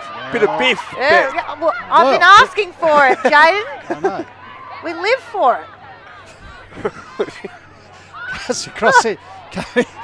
Well, comes out here. Not that we're advocating that sort of stuff, but kicked forward through there by Abby Foster. Friendly biff. Friendly biff. That's an interesting concept. What do you smile when you belt someone? Yeah. Anyway, the ball comes in the middle. Back to the here. footy. You nailed it, Jeffrey. Tracking there. Good work there by Paddy. Following up is Hayward. Smith, I tell you what, she's been very good this afternoon. She said better. There are no dogs permitted. Says Dog of the who? day. No more dogs of the day. What's going Sorry, on? guys, you've got to go home. Yeah. So, free kick here. Across here. So Blackwood. Centre of the ground. Running it forward. Can they score here? Oh, Prowse. Oh. That is a fantastic intercept mark. Wastes no time. Puts out the run of a teammate. Will it sit for her in Fox? Right in front of the bench. Oh, really couldn't control it. quite. No, didn't sit properly Didn't for her. quite, but if that had sat for her, she would have just taken off, and I think it would have been in danger of another Onka's goal. So, 11 minutes, almost 12 ticked over here. You can almost sense not long now to the Dogs. Could be lifting. Here's Hayward.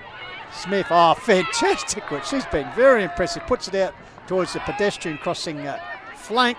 Out over the boundary, over in the interchange area. So it'll be Blackwood to bring the ball back in through Michaela Collins.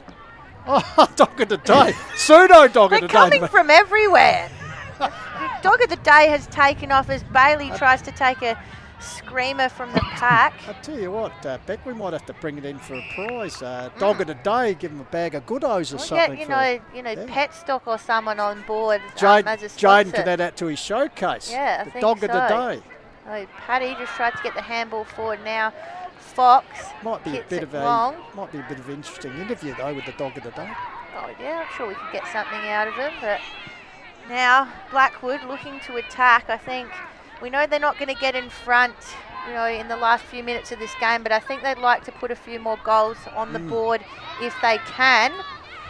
They're working hard for it, but Onkas are just there. Every time they try something, Onkas are there. Last goal was at the 9.5 minute mark of the second term, Beck.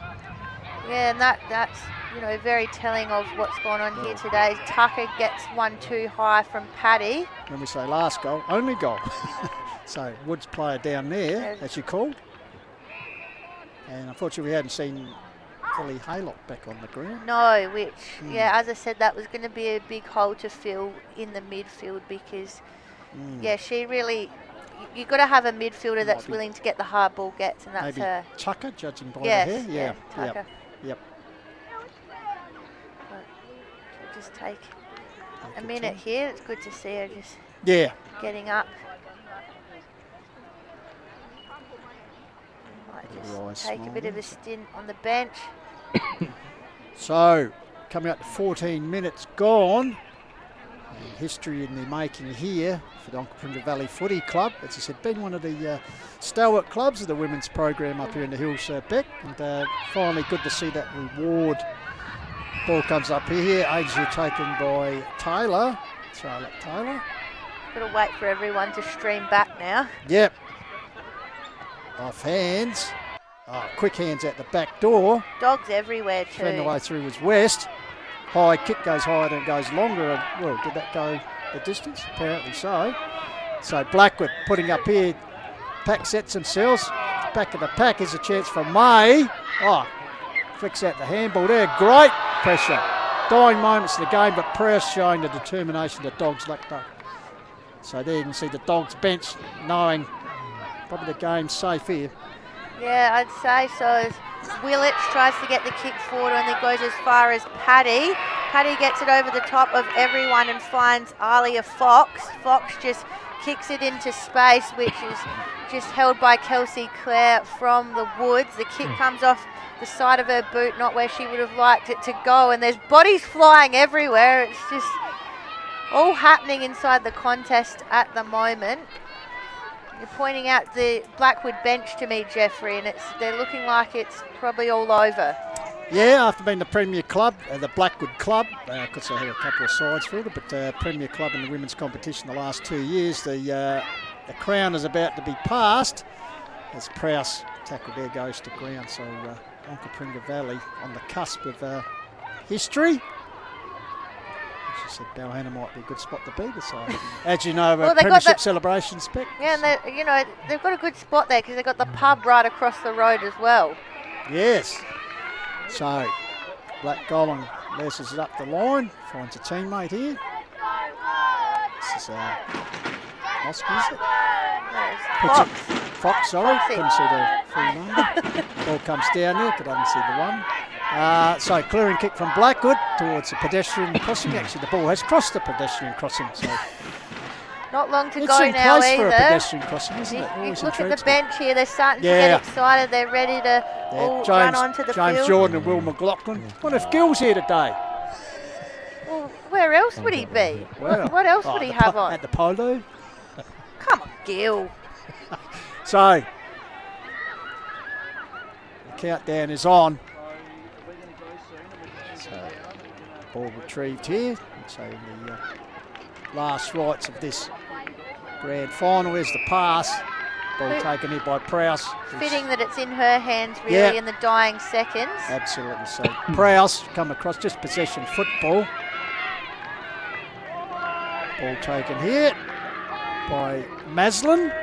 There it is! History is made if you're a dog. Get around them and they come from everywhere, Rebecca.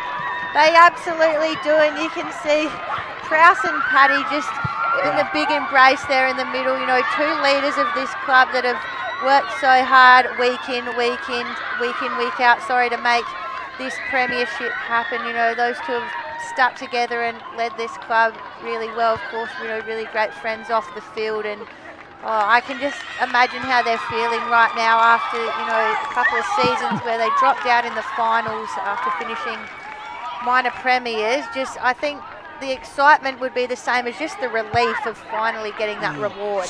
And also there was the fact, was it a couple of seasons ago, they were actually a little bit shorter players. It looked like they mightn't fill the senior team, but of course they did. But there you can see the coaches, and why not, as you said, Beck, going through that heartbreak of, minor premiers and then just falling over and couldn't get it done in the finals.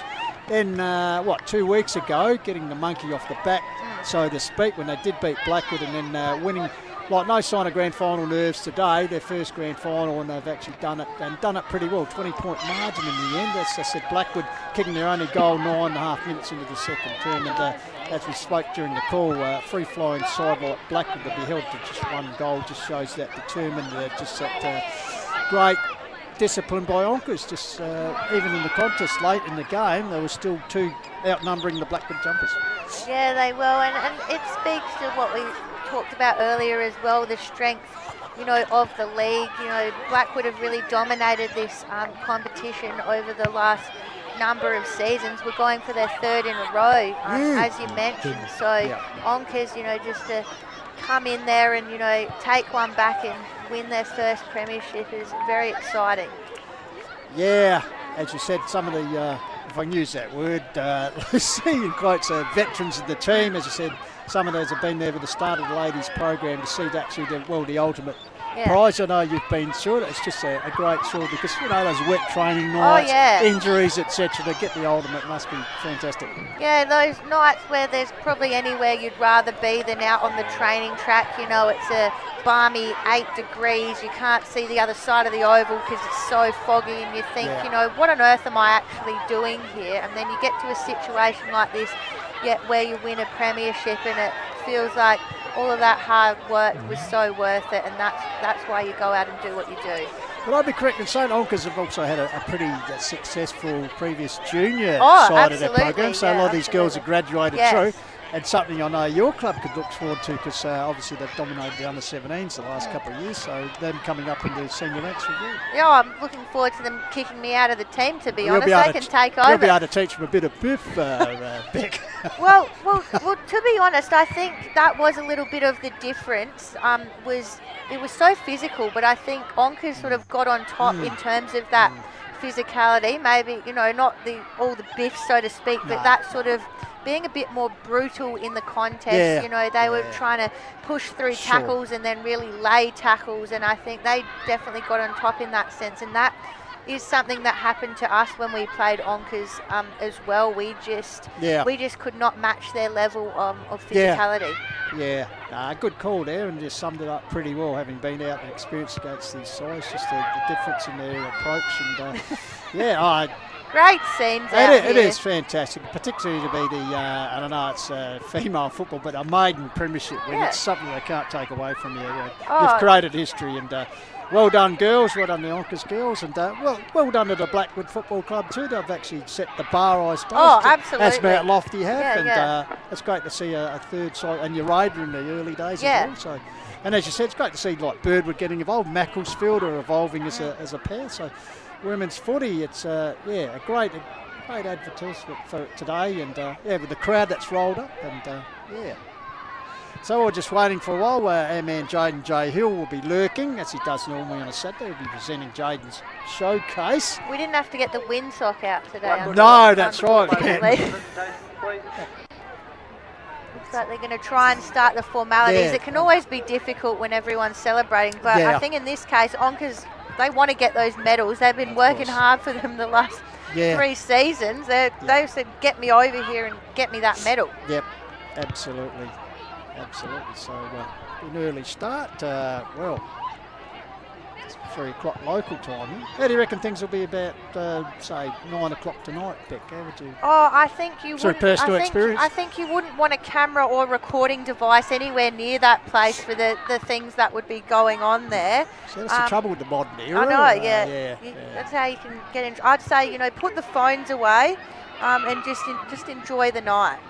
Get some nice photos of everyone with their medals early, and then just put it all away and enjoy it. Yeah, very suave. The camera there was our man Benny Golfinch. He's done a very good job though in the absence. He was moving very well around the grounds. He does. Good work by Benny. Can do it all. He can broadcast, he can write, and now he can shoot with the camera. Yeah, what can't he do, to be honest? Look at the cast of thousands on the Oval. Here comes all the dog of the day ready for their judging as well, Jeffrey. Yes. So see if we pick up HFL President Travis Lynn. Awesome effort. Thank you to the umpires. Umpires did a great job. You can't play without them, so thank you to them. Straight away we'll give out the best on ground, so that goes to number 17 from Onka,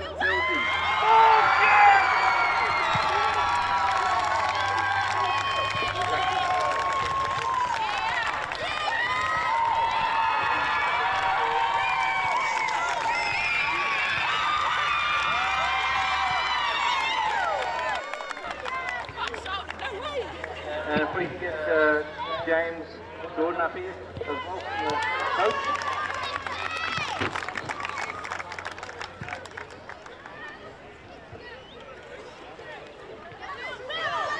Alright, we're not sure to get there with all the girls out to get their medals, so well done.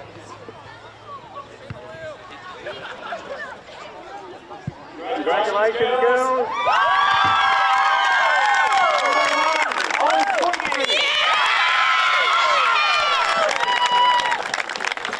Number 2, Emma got him.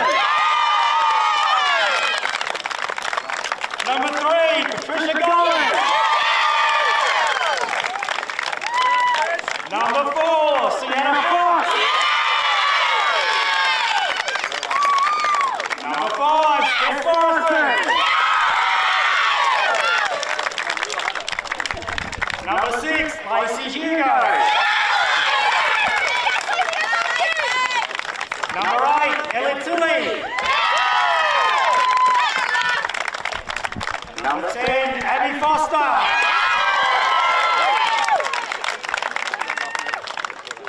Number 11, Maddie Nuski. Well done, Maddie.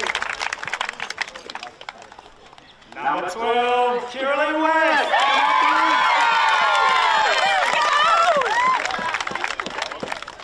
Number 15, Esther Haywood.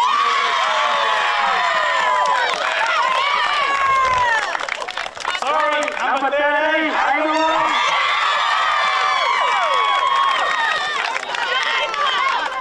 Number 16, Alia Fox.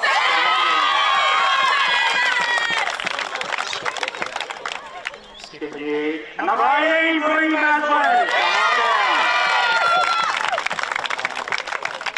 Number 19, Casey Fraser.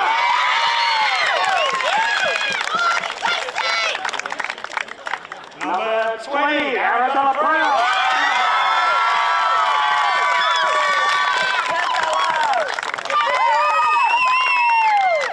Number 21, Angel Hugo.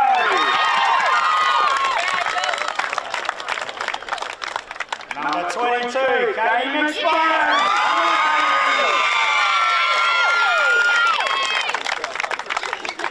Number 23, Jamie Bartlett.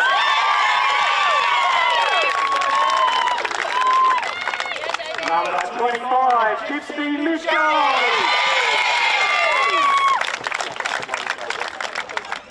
Number 26, Blackwood.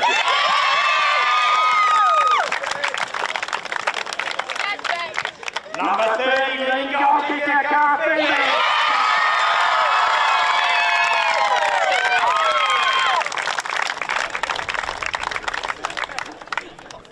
Number 32, Gabby Howard.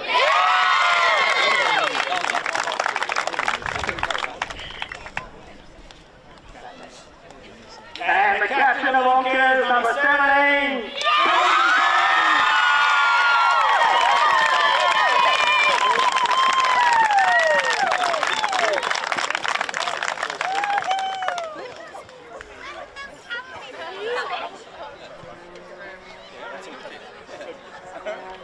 Thanks all, really good. So we'd like to congratulate Onka, first time they're going to have their name on the field. First time name on the field. So Blackwood has the last couple all done, but Onka's this year, so congratulations. So we get the captain and the coach back up again. We've got a couple of notes as well, caricatures that Mark Stokes has done as well, so that's go off around the class, all that. So congratulations. Well done.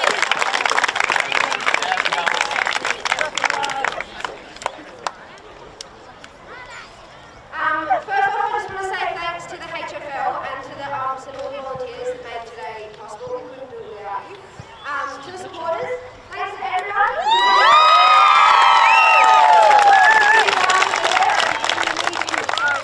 Part of this win just as much as we are. To the Woods, you guys have set the bar for the last few years, so thank you for making the competition as difficult as it has been, and we wouldn't be the team without you guys as our competitors, so thank you. I want to make a special mention to Beth and the Woods family. We've had Dad all over us this season. I really hope that we can make him proud, so thank you, Beth. To all the volunteers, Trev, Pete, Joel, Tom, everyone, you know who you are. Thank you for giving up your time week in, week out. We love you all. To JJ Will, our coaches.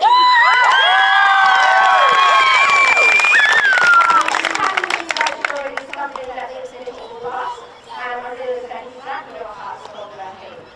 Last but not least, my donkey girls. I love you all dearly. I'm so proud of you, and I'm so glad that I get to do this. We love you too, girls.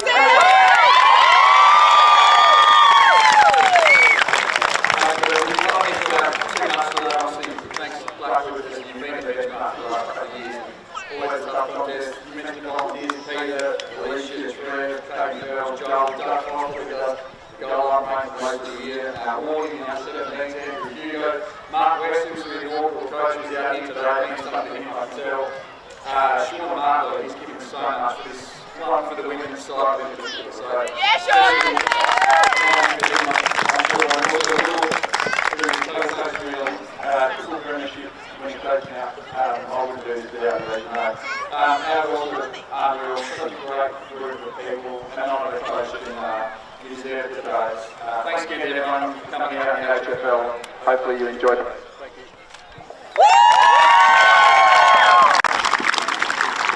Thanks a lot, congratulations again, and please. Will, James. Get in, mate, just point at us. Will and James. Alicia. Where's Alicia?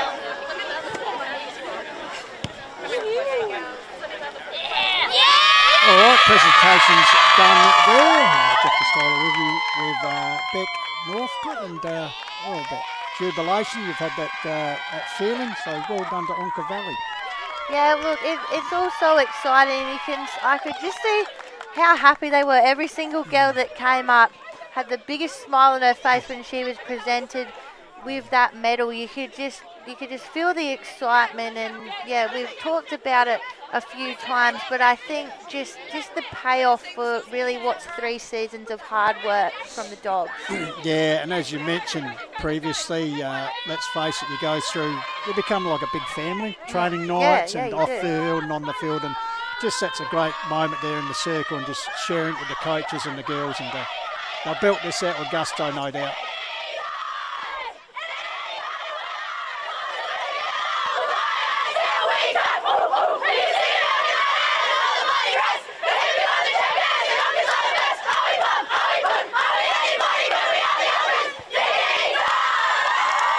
No doubt, Beck, there might be a few renditions of that during the night, I'd suggest. Oh, well, you know, sometimes you only, unless you're Blackwood or Hahndorf men's, you only win a flag once maybe. So you got to enjoy the night and the opportunity while it's there. It could be, the only win you get in your footy career, and it's just a chance to really get around each other and enjoy it, and celebrate all the hard work over one season and many seasons before it. And particularly, as we said, that's the first time. Well, it'll never happen again. As you said, so a special moment for the Onka Valley Footy Club, and it was great to hear the coaching staff acknowledge everyone who's been along the journey and setting up the women's program, etc. So that just about brings us to an end of what's been a very memorable HFLW Grand Final day. And just recapping, the Under-14s Premiership was won by the Blackwood Football Club, and then Mount Lofty winning the Under-17s, three-peat? Yes, 3 in a row. And then, as we said, Onkas with their historic first premiership at senior level. So we're just waiting here. Jaden J is lurking, as he does. Looks like he's got Belsy, I reckon. Just like he's just about... And Cara as well. Yeah, so without further ado, if you can hear us, we'll go down to ground level. And that man, Jaden J Hill. Yep, all good. No worries. Thanks, Pistols and Beck. So here at ground level, and here with Annabelle Paddy, obviously, most effective player, but also best on ground in a grand final and grand final winning captain as well. Congratulations to you. Yeah, thank you very much. I appreciate it. Great work, and you're also here with Cara Phoebe, who won the Lowe's Miko snag of the day. So there you go. Just firstly, take us through that goal. Oh, shivers. I don't know, it hit the ground in a little bit of space, and I thought, I've been practising left foot snaps all season. I don't think I've kicked one, so a good time to know one, I suppose. Yeah, good stuff, and it was at a great time as well in the game, a crucial time in the game. Kicked 30 goals this year before today, so just take us through your role, second year at the Dogs as well? Yeah, second year at the Dogs, second year of proper footy. I played a little bit of social stuff, I guess, up north, but yeah, good club to come to, and been really thankful to the girls for welcoming me in, and good delivery of the ball. I wouldn't be able to, I guess a good player's only good as the people around him, like, Belsy kicking it into me all season, so yes, it's helpful when you get really good service. Well, congratulations on the goal. Well done to you. Great work. And here with Belsey Paddy, congratulations again. You won Most Effective Player of the Day. So you've won a Call the Wild Work Like a Beanie, also a Refuel Wellness Recovery Pack with some magnesium spray. You might need it after a hard-fought contest today. A Explorer Caravans hat and also stubby holder. Kiwanis Bookshop voucher, $10 bookshop voucher, and also Call the Wild holographic sticker as well. So congratulations on the win. Just take us through the feeling right now. It is. I'm just so pumped, to be honest. I mean, I've been at this club for 5 or 6 years now. We've worked hard every season. We've always been up there competitive, and we just haven't been able to pull through for the finals. So I'm really proud of the girls for each and every one of them. The youngers coming up this year, they've made a huge difference, and I think that was just a real team effort. So yeah, I'm really stoked. Yeah, so obviously some finals heartbreak in the last couple of seasons. So how's that galvanised the group for this year? I think it's really made us focus on our mindset and getting our head into the game, because I think at the end of the day we've got the fitness, we've got. It was about having our head screwed on for finals, and I think this year we came in guns blazing, ready to go, and it paid off. And what was the talk like during the week? Obviously, you've beaten Blackwood in the qualifying final to get to today. So what was the talk about during the week, and how to win against the Woods again? I think for us it wasn't focusing on the Woods at all. It was locking in on our game, and it was reminding ourselves that we do this for fun. We do this because we love playing with each other, and we're all mates. And I think that really sets up a healthy culture in our team. And I think we just ran with that this week, and it really showed. And just take us through your individual performance and your football this year, right in the contest as well. And you do great in the contest with Arabella Prowse as well. Just take us through your performance and year. Yeah, look, Bella is my right-hand man. I think she's a big part of my game. And I think, this year I couldn't have been the player without the team that I had around me. I think everyone lifted, and that really got me locked in and ready to go hard and in and under, and just do my role, which I really enjoy. So yeah, I couldn't have done it without the team that I have. And just some of the coaches, obviously James Jordan, also Will McLaughlin as well. Just take us through what they've done for the group, not just this year, but the years prior. Yeah, look, they've taken the 17s prior to coaching the Opens. They've got a premiership with the 17s girls, and then they followed through sticking with the Opens. And I think, their dedication to the club is just like second to none, and we are so lucky to have them. So I'm so glad that we could pull through for them this year, because they really deserve it. Bit of a generic question here, but obviously first senior women's flag. What does this do for the group of girls? Basically. I think it just shows us all of our hard work has really paid off. It makes us proud of our culture and the team that we've built in the last couple of years. And I think it just shows that if you work as a team and you work together, you can do anything, and we did. Good stuff. And just lastly, what does this do for the club? I think I'm right here. I reckon it's the first senior flag for Onka Valley since 2013 in the B grade. So what does this do for the club as a whole? I think, I don't know, hopefully something good. I hope the clubs behind us, they were really pumped coming into these finals. So I think it puts us back on the map and hopefully keeps us there. Well, congratulations on your performance, and congratulations on the victory and the premiership. Well done. Awesome. Thank you so much. Thank Cheers. you very much. Thanks for your time. Back to you guys. Thank you very much, Jaden J. Hill. Doing it all on a Saturday and a Sunday. And, some great comments there, Rebecca Northcott, on the thoughts of the Onkas girls. And, Annabelle Paddy. Well, I mean, she's one player that you always have to lock onto when you know that you're coming up against Onkas. Straight away, your thoughts are, what are we doing with Belsey and what are we doing with Arabella? They're such a duo, as Belsey said, a right-hand man. They work so well together, and they know exactly where each other is as well. So, they can shoot off that quick handball and know exactly where each other are. So I think, things start with them in the centre. And as Belsey said, they work together really well as a team. And I think they've just build up to a team that doesn't have to just rely on Belsey and Arabella anymore. They've got the support around them to do really well. Really tight game. When we look at it, quarter time, it was the Dogs in front, 2 points to 1 behind. Half time, 2-2 to 1-1. Three-quarter time, 3-2 to 1-1. And final score, 4-3 to 1-1. Goal kickers, Santa Fox with 2, Sweeney and Fairбig with 1 apiece. And Nelson getting the only goal for Blackwood. So as we spoke about it, and it was interesting, they, as Middle Party just said then, just concentrating on playing their own game, not worried about shutting down Blackwood. That was quite interesting. But well, and I think that change in mindset was probably good for them as well. I think I've experienced this before, you know, in my own team. You can get really stuck on who you're playing against and who you're going to have and that kind of thing. But I think we've got another exclusive with Jade and Jay. Cheers. Thanks, Beck. So, here with Onka Valley coach James Jordan and also assistant coach Will McLaughlin. Congratulations on the win.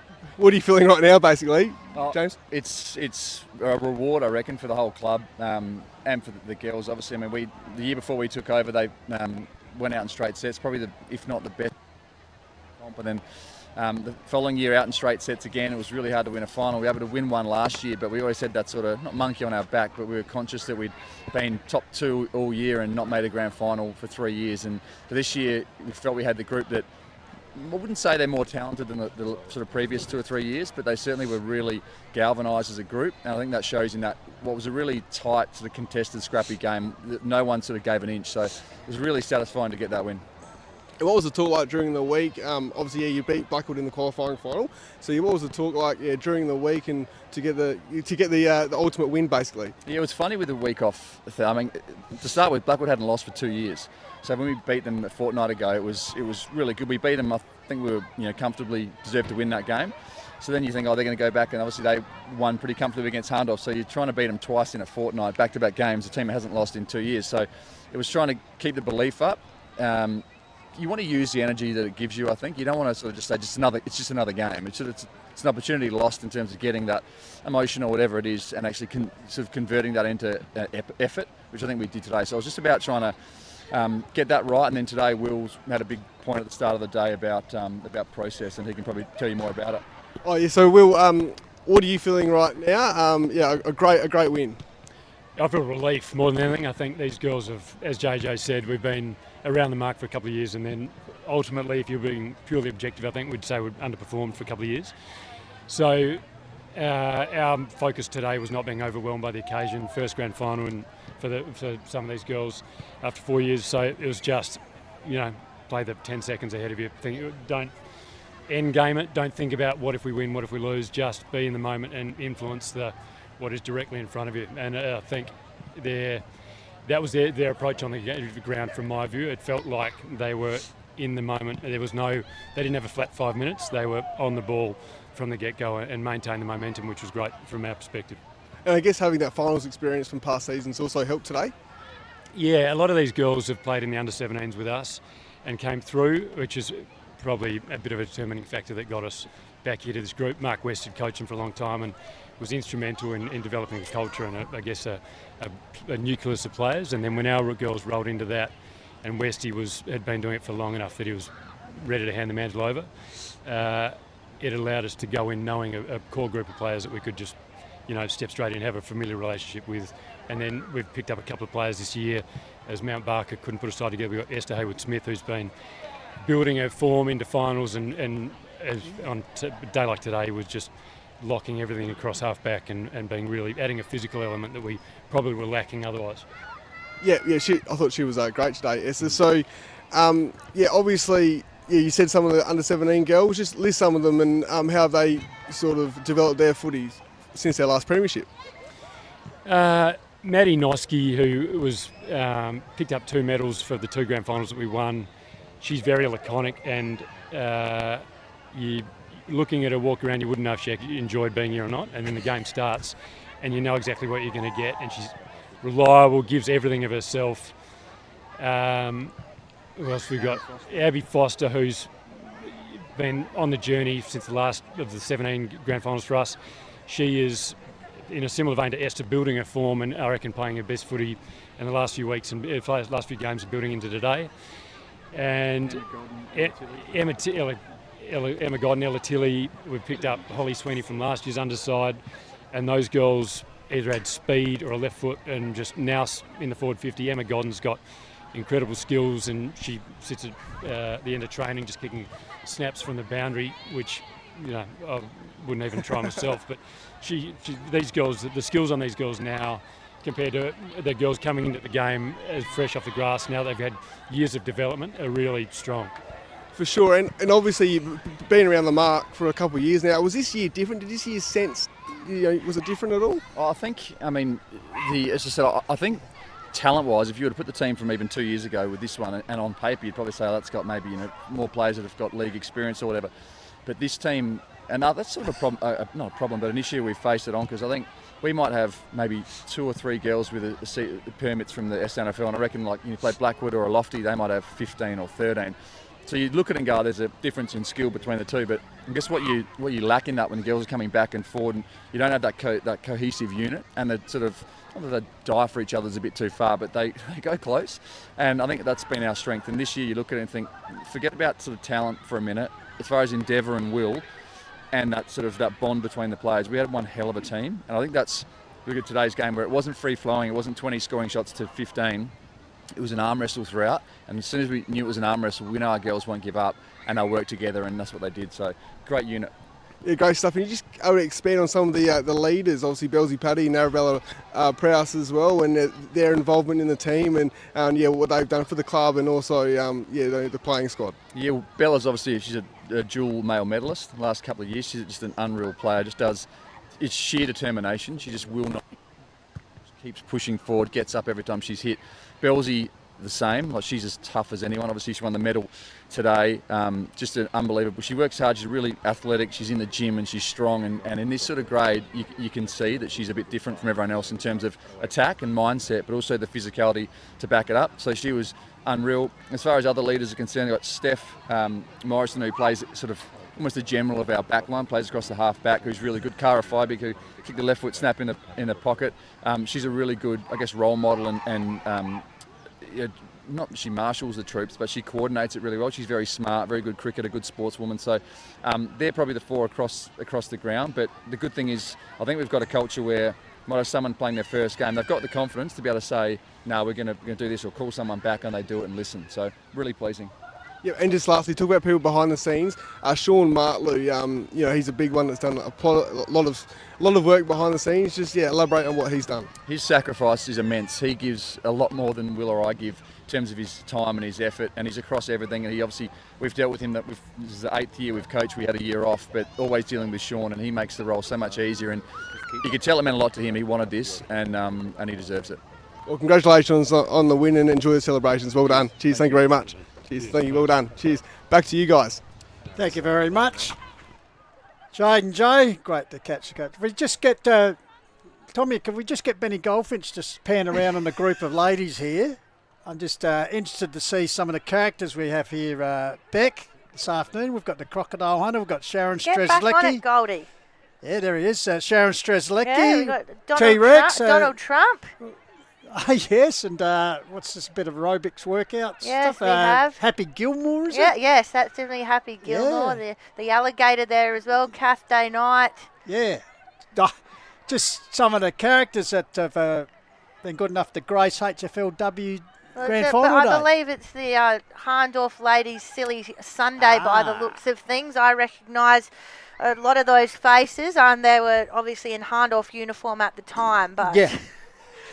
In different condition right now. There mightn't be so many happy faces from Mount Lofty girls' silly Saturday yesterday. I did see a lot of them up here for the 17s grand final. You've got to get out and support our future. Well, they've got to get out here and support our future because, some of us are hanging on by a thread, to be honest, and we need some young'uns to take over, Jeffrey. Don't sell yourself short, you're veteran, you've still got a few more years left in you. But I'd like to have some girls there ready to go. Yeah. Hey, look, it was interesting, and some great comments there from the coaches, and actually as coaches, I suppose you get that situation. I've been in charge of these girls in the last couple of final series. I've actually just fallen short, and perhaps maybe as coaches you question yourself, am I good enough to get them over the line? But well done to James and Will. Yeah, and I liked that they went back and, talked to Westy as well, who led them well for a few years as coach, because, you know, it's all well and good to say we won the flag this year, but you have to think about, you know, the years previous, the junior program, everything that's come beforehand as well. You know, a lot of these girls probably, Westy got to the club in the first place as well. So I like that they, you know, had that throwback to the ones that have come before as well. Yeah. And just while you're here, obviously on-field, hands-on sort of expert commentary. So just the women's season itself, how have you seen it? Look, because you've been involved a long time now. Is the standard getting better? It's tougher to win games, where before we talked about before the powerhouse clubs like Mount Lofty, Blackwood. But now Onkas have stepped up. Your aid have stepped back. Unfortunately, Mount Barker, who were couldn't get a side up there. Just the standard of competition overall, Beck.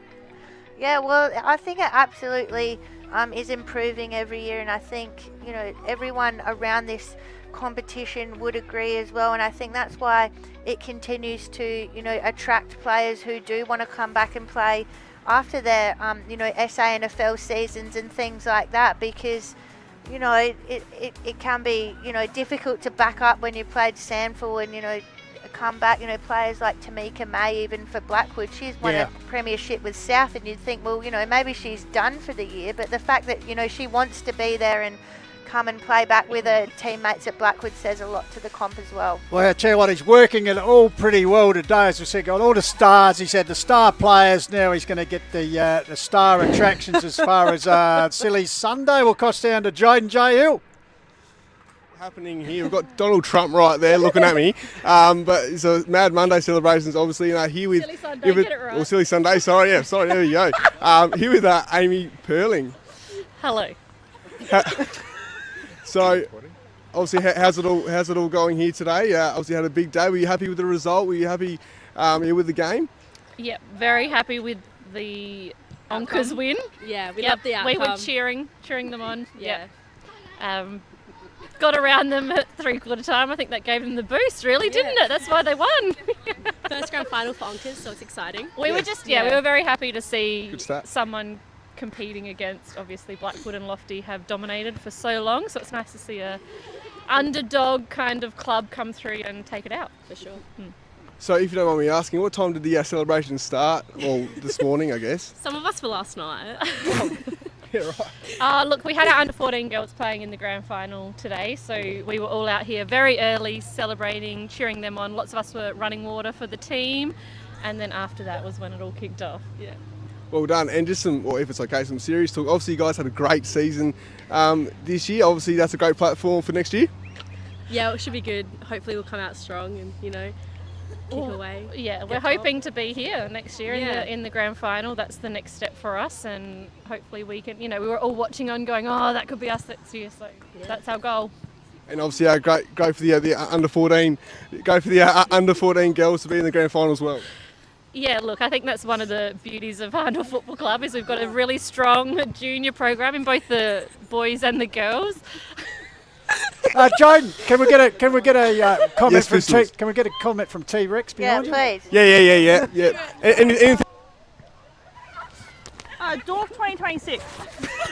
Dorf 2026 for the translate there. So there you go. You heard it here first. There you go. Fantastic. Back to you guys. Thank you, Jaden J. Hill. We've given you some tough assignments throughout the season, but that would have been Beck, it's all happening up here. HFLW. Oh, this is absolute scenes here. I mean, we've gone from the highest of highs in the premiership victory in Onkas to whatever it is that we're seeing here currently. Yeah.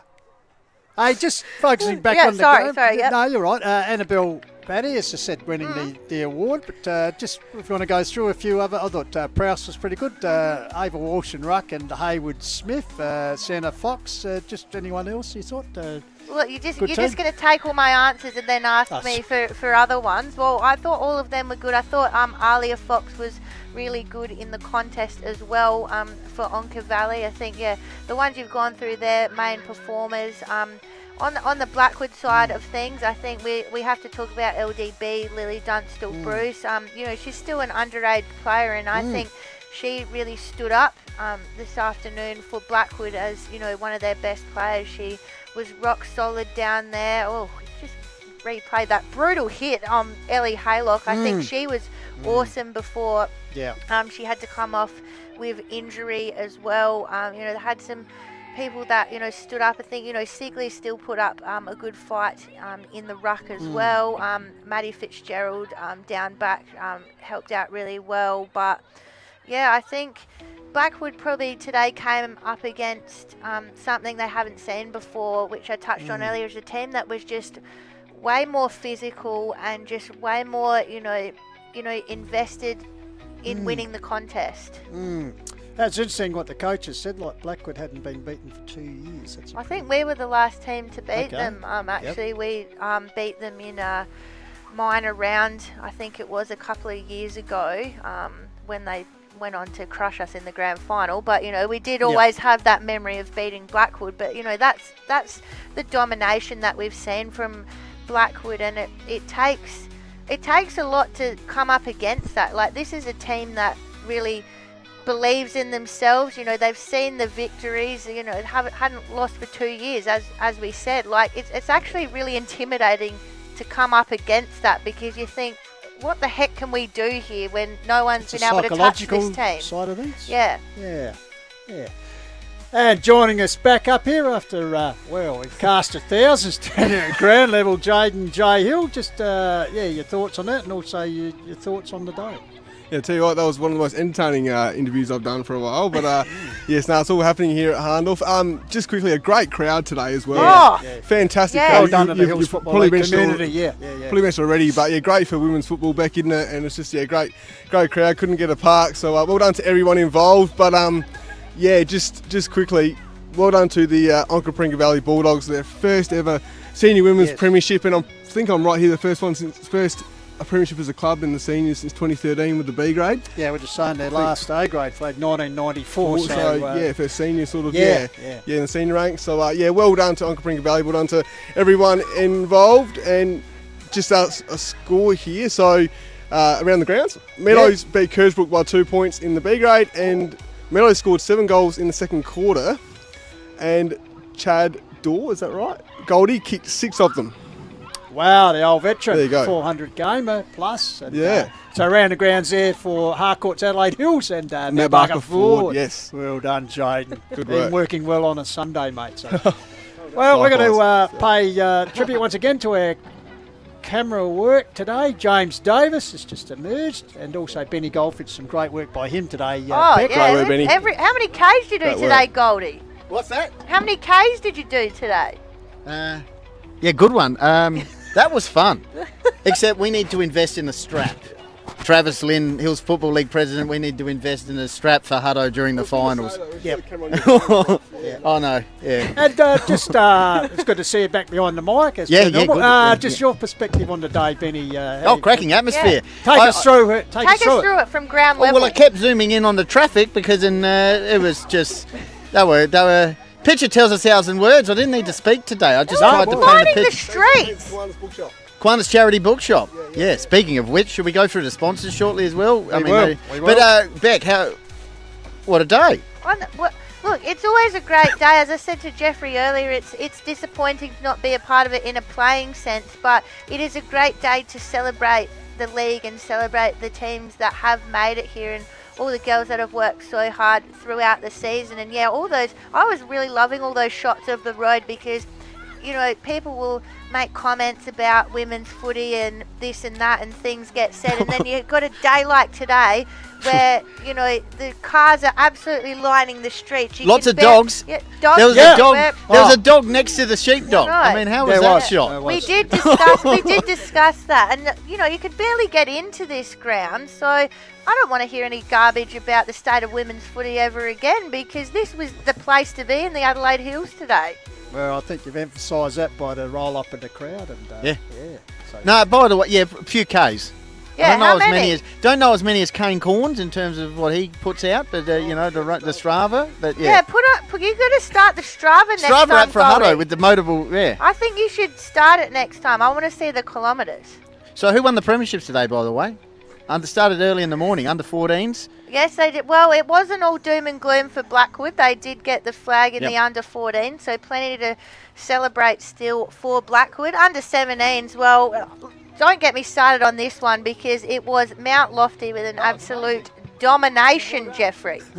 Yes, I did catch the second half of that, and well done. And also well done to the Mount Barker Footy Club, because they've been dominant in under 14s the last couple of years, and obviously a lot of those girls have transferred into the senior age group, or upper grade. So well done to them for making the grand final, but Mount Lofty's certainly dominant, and well done to the Devils, as you said, some young Devilettes on the horizon of senior selection. Well, we have to say well done to Hahndorf Football Club as well for hosting us today. They were supposed to have the grand final, I think, the last 2 or 3 years, and the Oval just, you know, as it does in the weather, just wasn't able to cope with it. So it's good to see Hahndorf able to host us here today for the HFLW Grand Final. I'm sure plenty of volunteers have been working hard all day. No, you're quite right what you said before, Beck. Any sceptics of women's football, and when I arrived here, as I said, the cars were lined up halfway down Pine Avenue, and Jaden will probably back that up. It's just a great turnout. Well, for a grand final, but it was fantastic, the turnout. Yeah, it sure was. I could actually nearly see from the main street all the cars lined up. So no, it was fantastic. Like I said, yeah, just the place to be, like you said, Beck, and well done to everyone involved. And of course, we've got to thank everyone involved with helping us here in the court or the wild. Of course, our sponsors: Harcourt, Adelaide Hills, Mount Barker Ford, Print, Wrap and Pack, Lowe's Meat Co. Thank you very much for the snag of the day. I could do with a snag of the day right now, to be honest. Absolutely. Lancaster Property Services, The Courier, Adelaide Hills Lawn and Garden, Littlehampton Landscape and Firewood, Refuel Wellness, perhaps Ellie Haylock would like that pack. Painted Wine Barrels and Signs, our man Mark Stokes, and thank him very much for the personalised posters that he's doing throughout the final series. Much appreciated. Explorer Caravans, Dave Benson and the team. Mortgage Choice Adelaide Hills, and of course Matt Adam, and sponsorship with the Dreammaker as well. Australian Paving Centre, APC, JMS Rural, 24 Fit, Hills Collide, your friends Jaden. Yes. Recommend them? For sure. Well done to Shane Edridge and Mitch Fitzpatrick. Yes, Colour Fast Painters, Quinana's Bookshop in Mount Barker. Lovely. I'm just Jaden Jay's made the socials now with his antics on the field with the Hahndorf girls. He's everywhere. He is. Of course, HFL sponsors Work Locker, Sports Power, The Courier. Yeah, I'd love to be around Jaden Jay. He's just that aura about him, Beck, as you know, the pulling power of Jaden Jay. Yeah. And also we've got to thank our man, the Samurai, for great work again, doubling up Tomia. And got to get some comments because they just love hearing the man. Hey, Tomia! The man who compares in Tokyo tonight. Tomia, what do you got to say? Oh, it was just a great day of footy today. I enjoyed it a lot. 3 brilliant games, and the weather was also fantastic for the most part as well. Timmy Glover, thank you for your introduction and the to voice. this grand final. Yes, the voice. Yeah, fantastic. So good work, and we might get quickly. We never hear from this man, James Davis. Oh yes, get him on. James, how'd you see HFL Grand Final, Grand Final day today? Oh, yeah, it was excellent. Great turnout, great atmosphere, and everyone was giving it their all, so it was great. Yeah, that's it. The eye all right? Do you shut the eye when you look through the lens, sir, or how do you manage it? You're like a pirate. Everyone's gone private. Oh, sorry? Is that I responded to that? So, all right, he's a man of few words, as Benny said. Every picture tells a story. Picture paints 1,000 words, so you've said a lot today, James, that's for sure. All right, thank you very much. So, as we said, we've come to the end of... and Beck, great to work with you again. I know we have our barbs. Actually, we might... What? Right, quickly, Jaden, if you just pop around the other side here, quickly, come around the other side of the caravan. Actually, speaking of Trav, I got to check in on that cricket score because Travis Head was teeing off. We might just get a quick word out the other side here. 97! Not Travis Head's on 97. We might, the president of Hills Football League joins us, live microphone here, Travis Lynn. Travis, we're just saying what a great advertisement and promotion for women's football in the Hills Football League. Couldn't ask for anything better today, could you? The weather was perfect, big crowd here, and 3 really good games of football. Yeah, so. yeah. I said the crowd we were just talking before, Beck and myself and Jaden, like cars lined, you might be aware, cars lined up all the way down Pine Avenue, into the main street. Couldn't get in the joint. Yeah, parked all the way up the road there, from what I've heard. In Echunga, there was cars in Echunga. They were, commuting You're from running a Echunga shuttle bus. Oval. Yeah, from Echunga Oval. But yeah, just the hill and all that, even over on the driveway over there. I've never seen people standing there watching football before. And 3 grand finals that were quality football. And also, I was saying it's great to see Onka Valley not running down Blackwood Football Club. They've had the crown for the last couple of years, but to see another contender step up, and Onka Valley Footy Club can only be good for the code to see another club. Mount Lofty have been at the top, Urada in the early days, and of course Mount Barker and Blackwood, as I said, and now Onka's stepping up. So yeah. The volunteers behind Onka's, like Sean Martley's put in a ton of work on that, and to get a reward for him is magnificent. So good work by Sean. He actually supplies a very good cameraman for us. He does. The work by our man Goldie today might put young Hutto out of a job. Well, Hutto might be able to commentate. Well, swap him around a bit. He might. Versatility, that's what we look forward to. And also, as we said, officially the finals, Div 1 finals starting next week, so you must be looking forward to, with the precursor yesterday, the Koori Cup final, which was a very good game, so you must be looking. And the upset with the round yesterday, I think all the teams ranked higher were beaten by sides below them, so... Good round of football, wasn't it? Like all the bottom sides, like you said, won and all that, and close games. You see Blackwood won after the siren. Yeah. After a 25-metre penalty and all that, but still had to kick the goal after the siren. That's right. So, and like you said, finals footy coming around, and what better way to do it than the last mine around? Yeah, absolutely. So, success, looking bright, the future of the league, and as I always tell you, mate, it starts at the top. I don't think so, but that's all right. We've got plenty of hard workers on the board, but it's good. I'll take it when I can. Starts with Sam, I reckon. Becky's always such a pessimist these days. It must be because he's a Melbourne supporter. Oh, Jeffrey. Bang, bang. Jeffrey, you can't start making barbs with the state of the pies right now. Thanks for joining us, Travis, and no doubt we'll talk to you throughout the final series. Thanks, guys. Great job today. Well done. Now. Thanks, Jeffrey, honestly.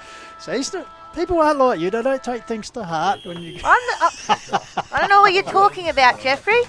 All right, Beck. An old supporter. Seriously, thank you. Yeah, hang on. We've got the double blues to come. At least we'll be united for that. Yeah, we will. We will indeed. Hopefully yesterday wasn't any thing of things to come for the blues. So we had to lose one somewhere. All right, Beck, thank you very much for joining us. Great to work with you again, and hopefully we'll see you during the final series. Yeah. We've got the big day at Mount Lofty to come as well. So you know I'll be nipping around there for that. We do indeed. All right, we thank you very much for joining us on our global coverage. It's at HFLW Grand Final. Onka Valley winning their first senior premiership. Mount Lofty retaining the under-17 girls crown, and Blackwood winning the under-14 girls crown. That was the results from here. So, Jaden J, thank you very much. Any parting words of wisdom? No, just exactly, Goldie. Football was the winner. A great day for Hills football in general. So, well done. Good stuff. Thank you very much. All right, well, thank you for joining us. As I said, next week a double weekend once again. Saturday, we're looking very much forward to this. We'll be down at Kangaroo Oval for the second qualifying final, and layman's terms, the second semi-final between Macclesfield and Kangaroo. And then on Sunday, doubling up, it will be the elimination final from Benson Radiology Oval and Mount Barker, Division 1 between... Can't wait for this, the Lutheran Derby between Hahndorf and Lobethal. So looking forward to that next Sunday. A big truck wagon in action. That will be Dixon and Marich lining up. Might be like an old AFL game in the past, Joe. A few haymakers on offer. Yeah, probably a bit of Biffo. You're Biffo. I'll be there. If there's a Biffo, I'll be there. Let's go. All right. Fantastic. All right, so we look forward to joining you then next weekend here on the Call of the Wild, brought to you through HFL Media. We thank you for joining us today, and until we talk again, Jeff Pistola signing off on behalf of the crew. Keep chasing those goals. Catch you next time. Bye for now.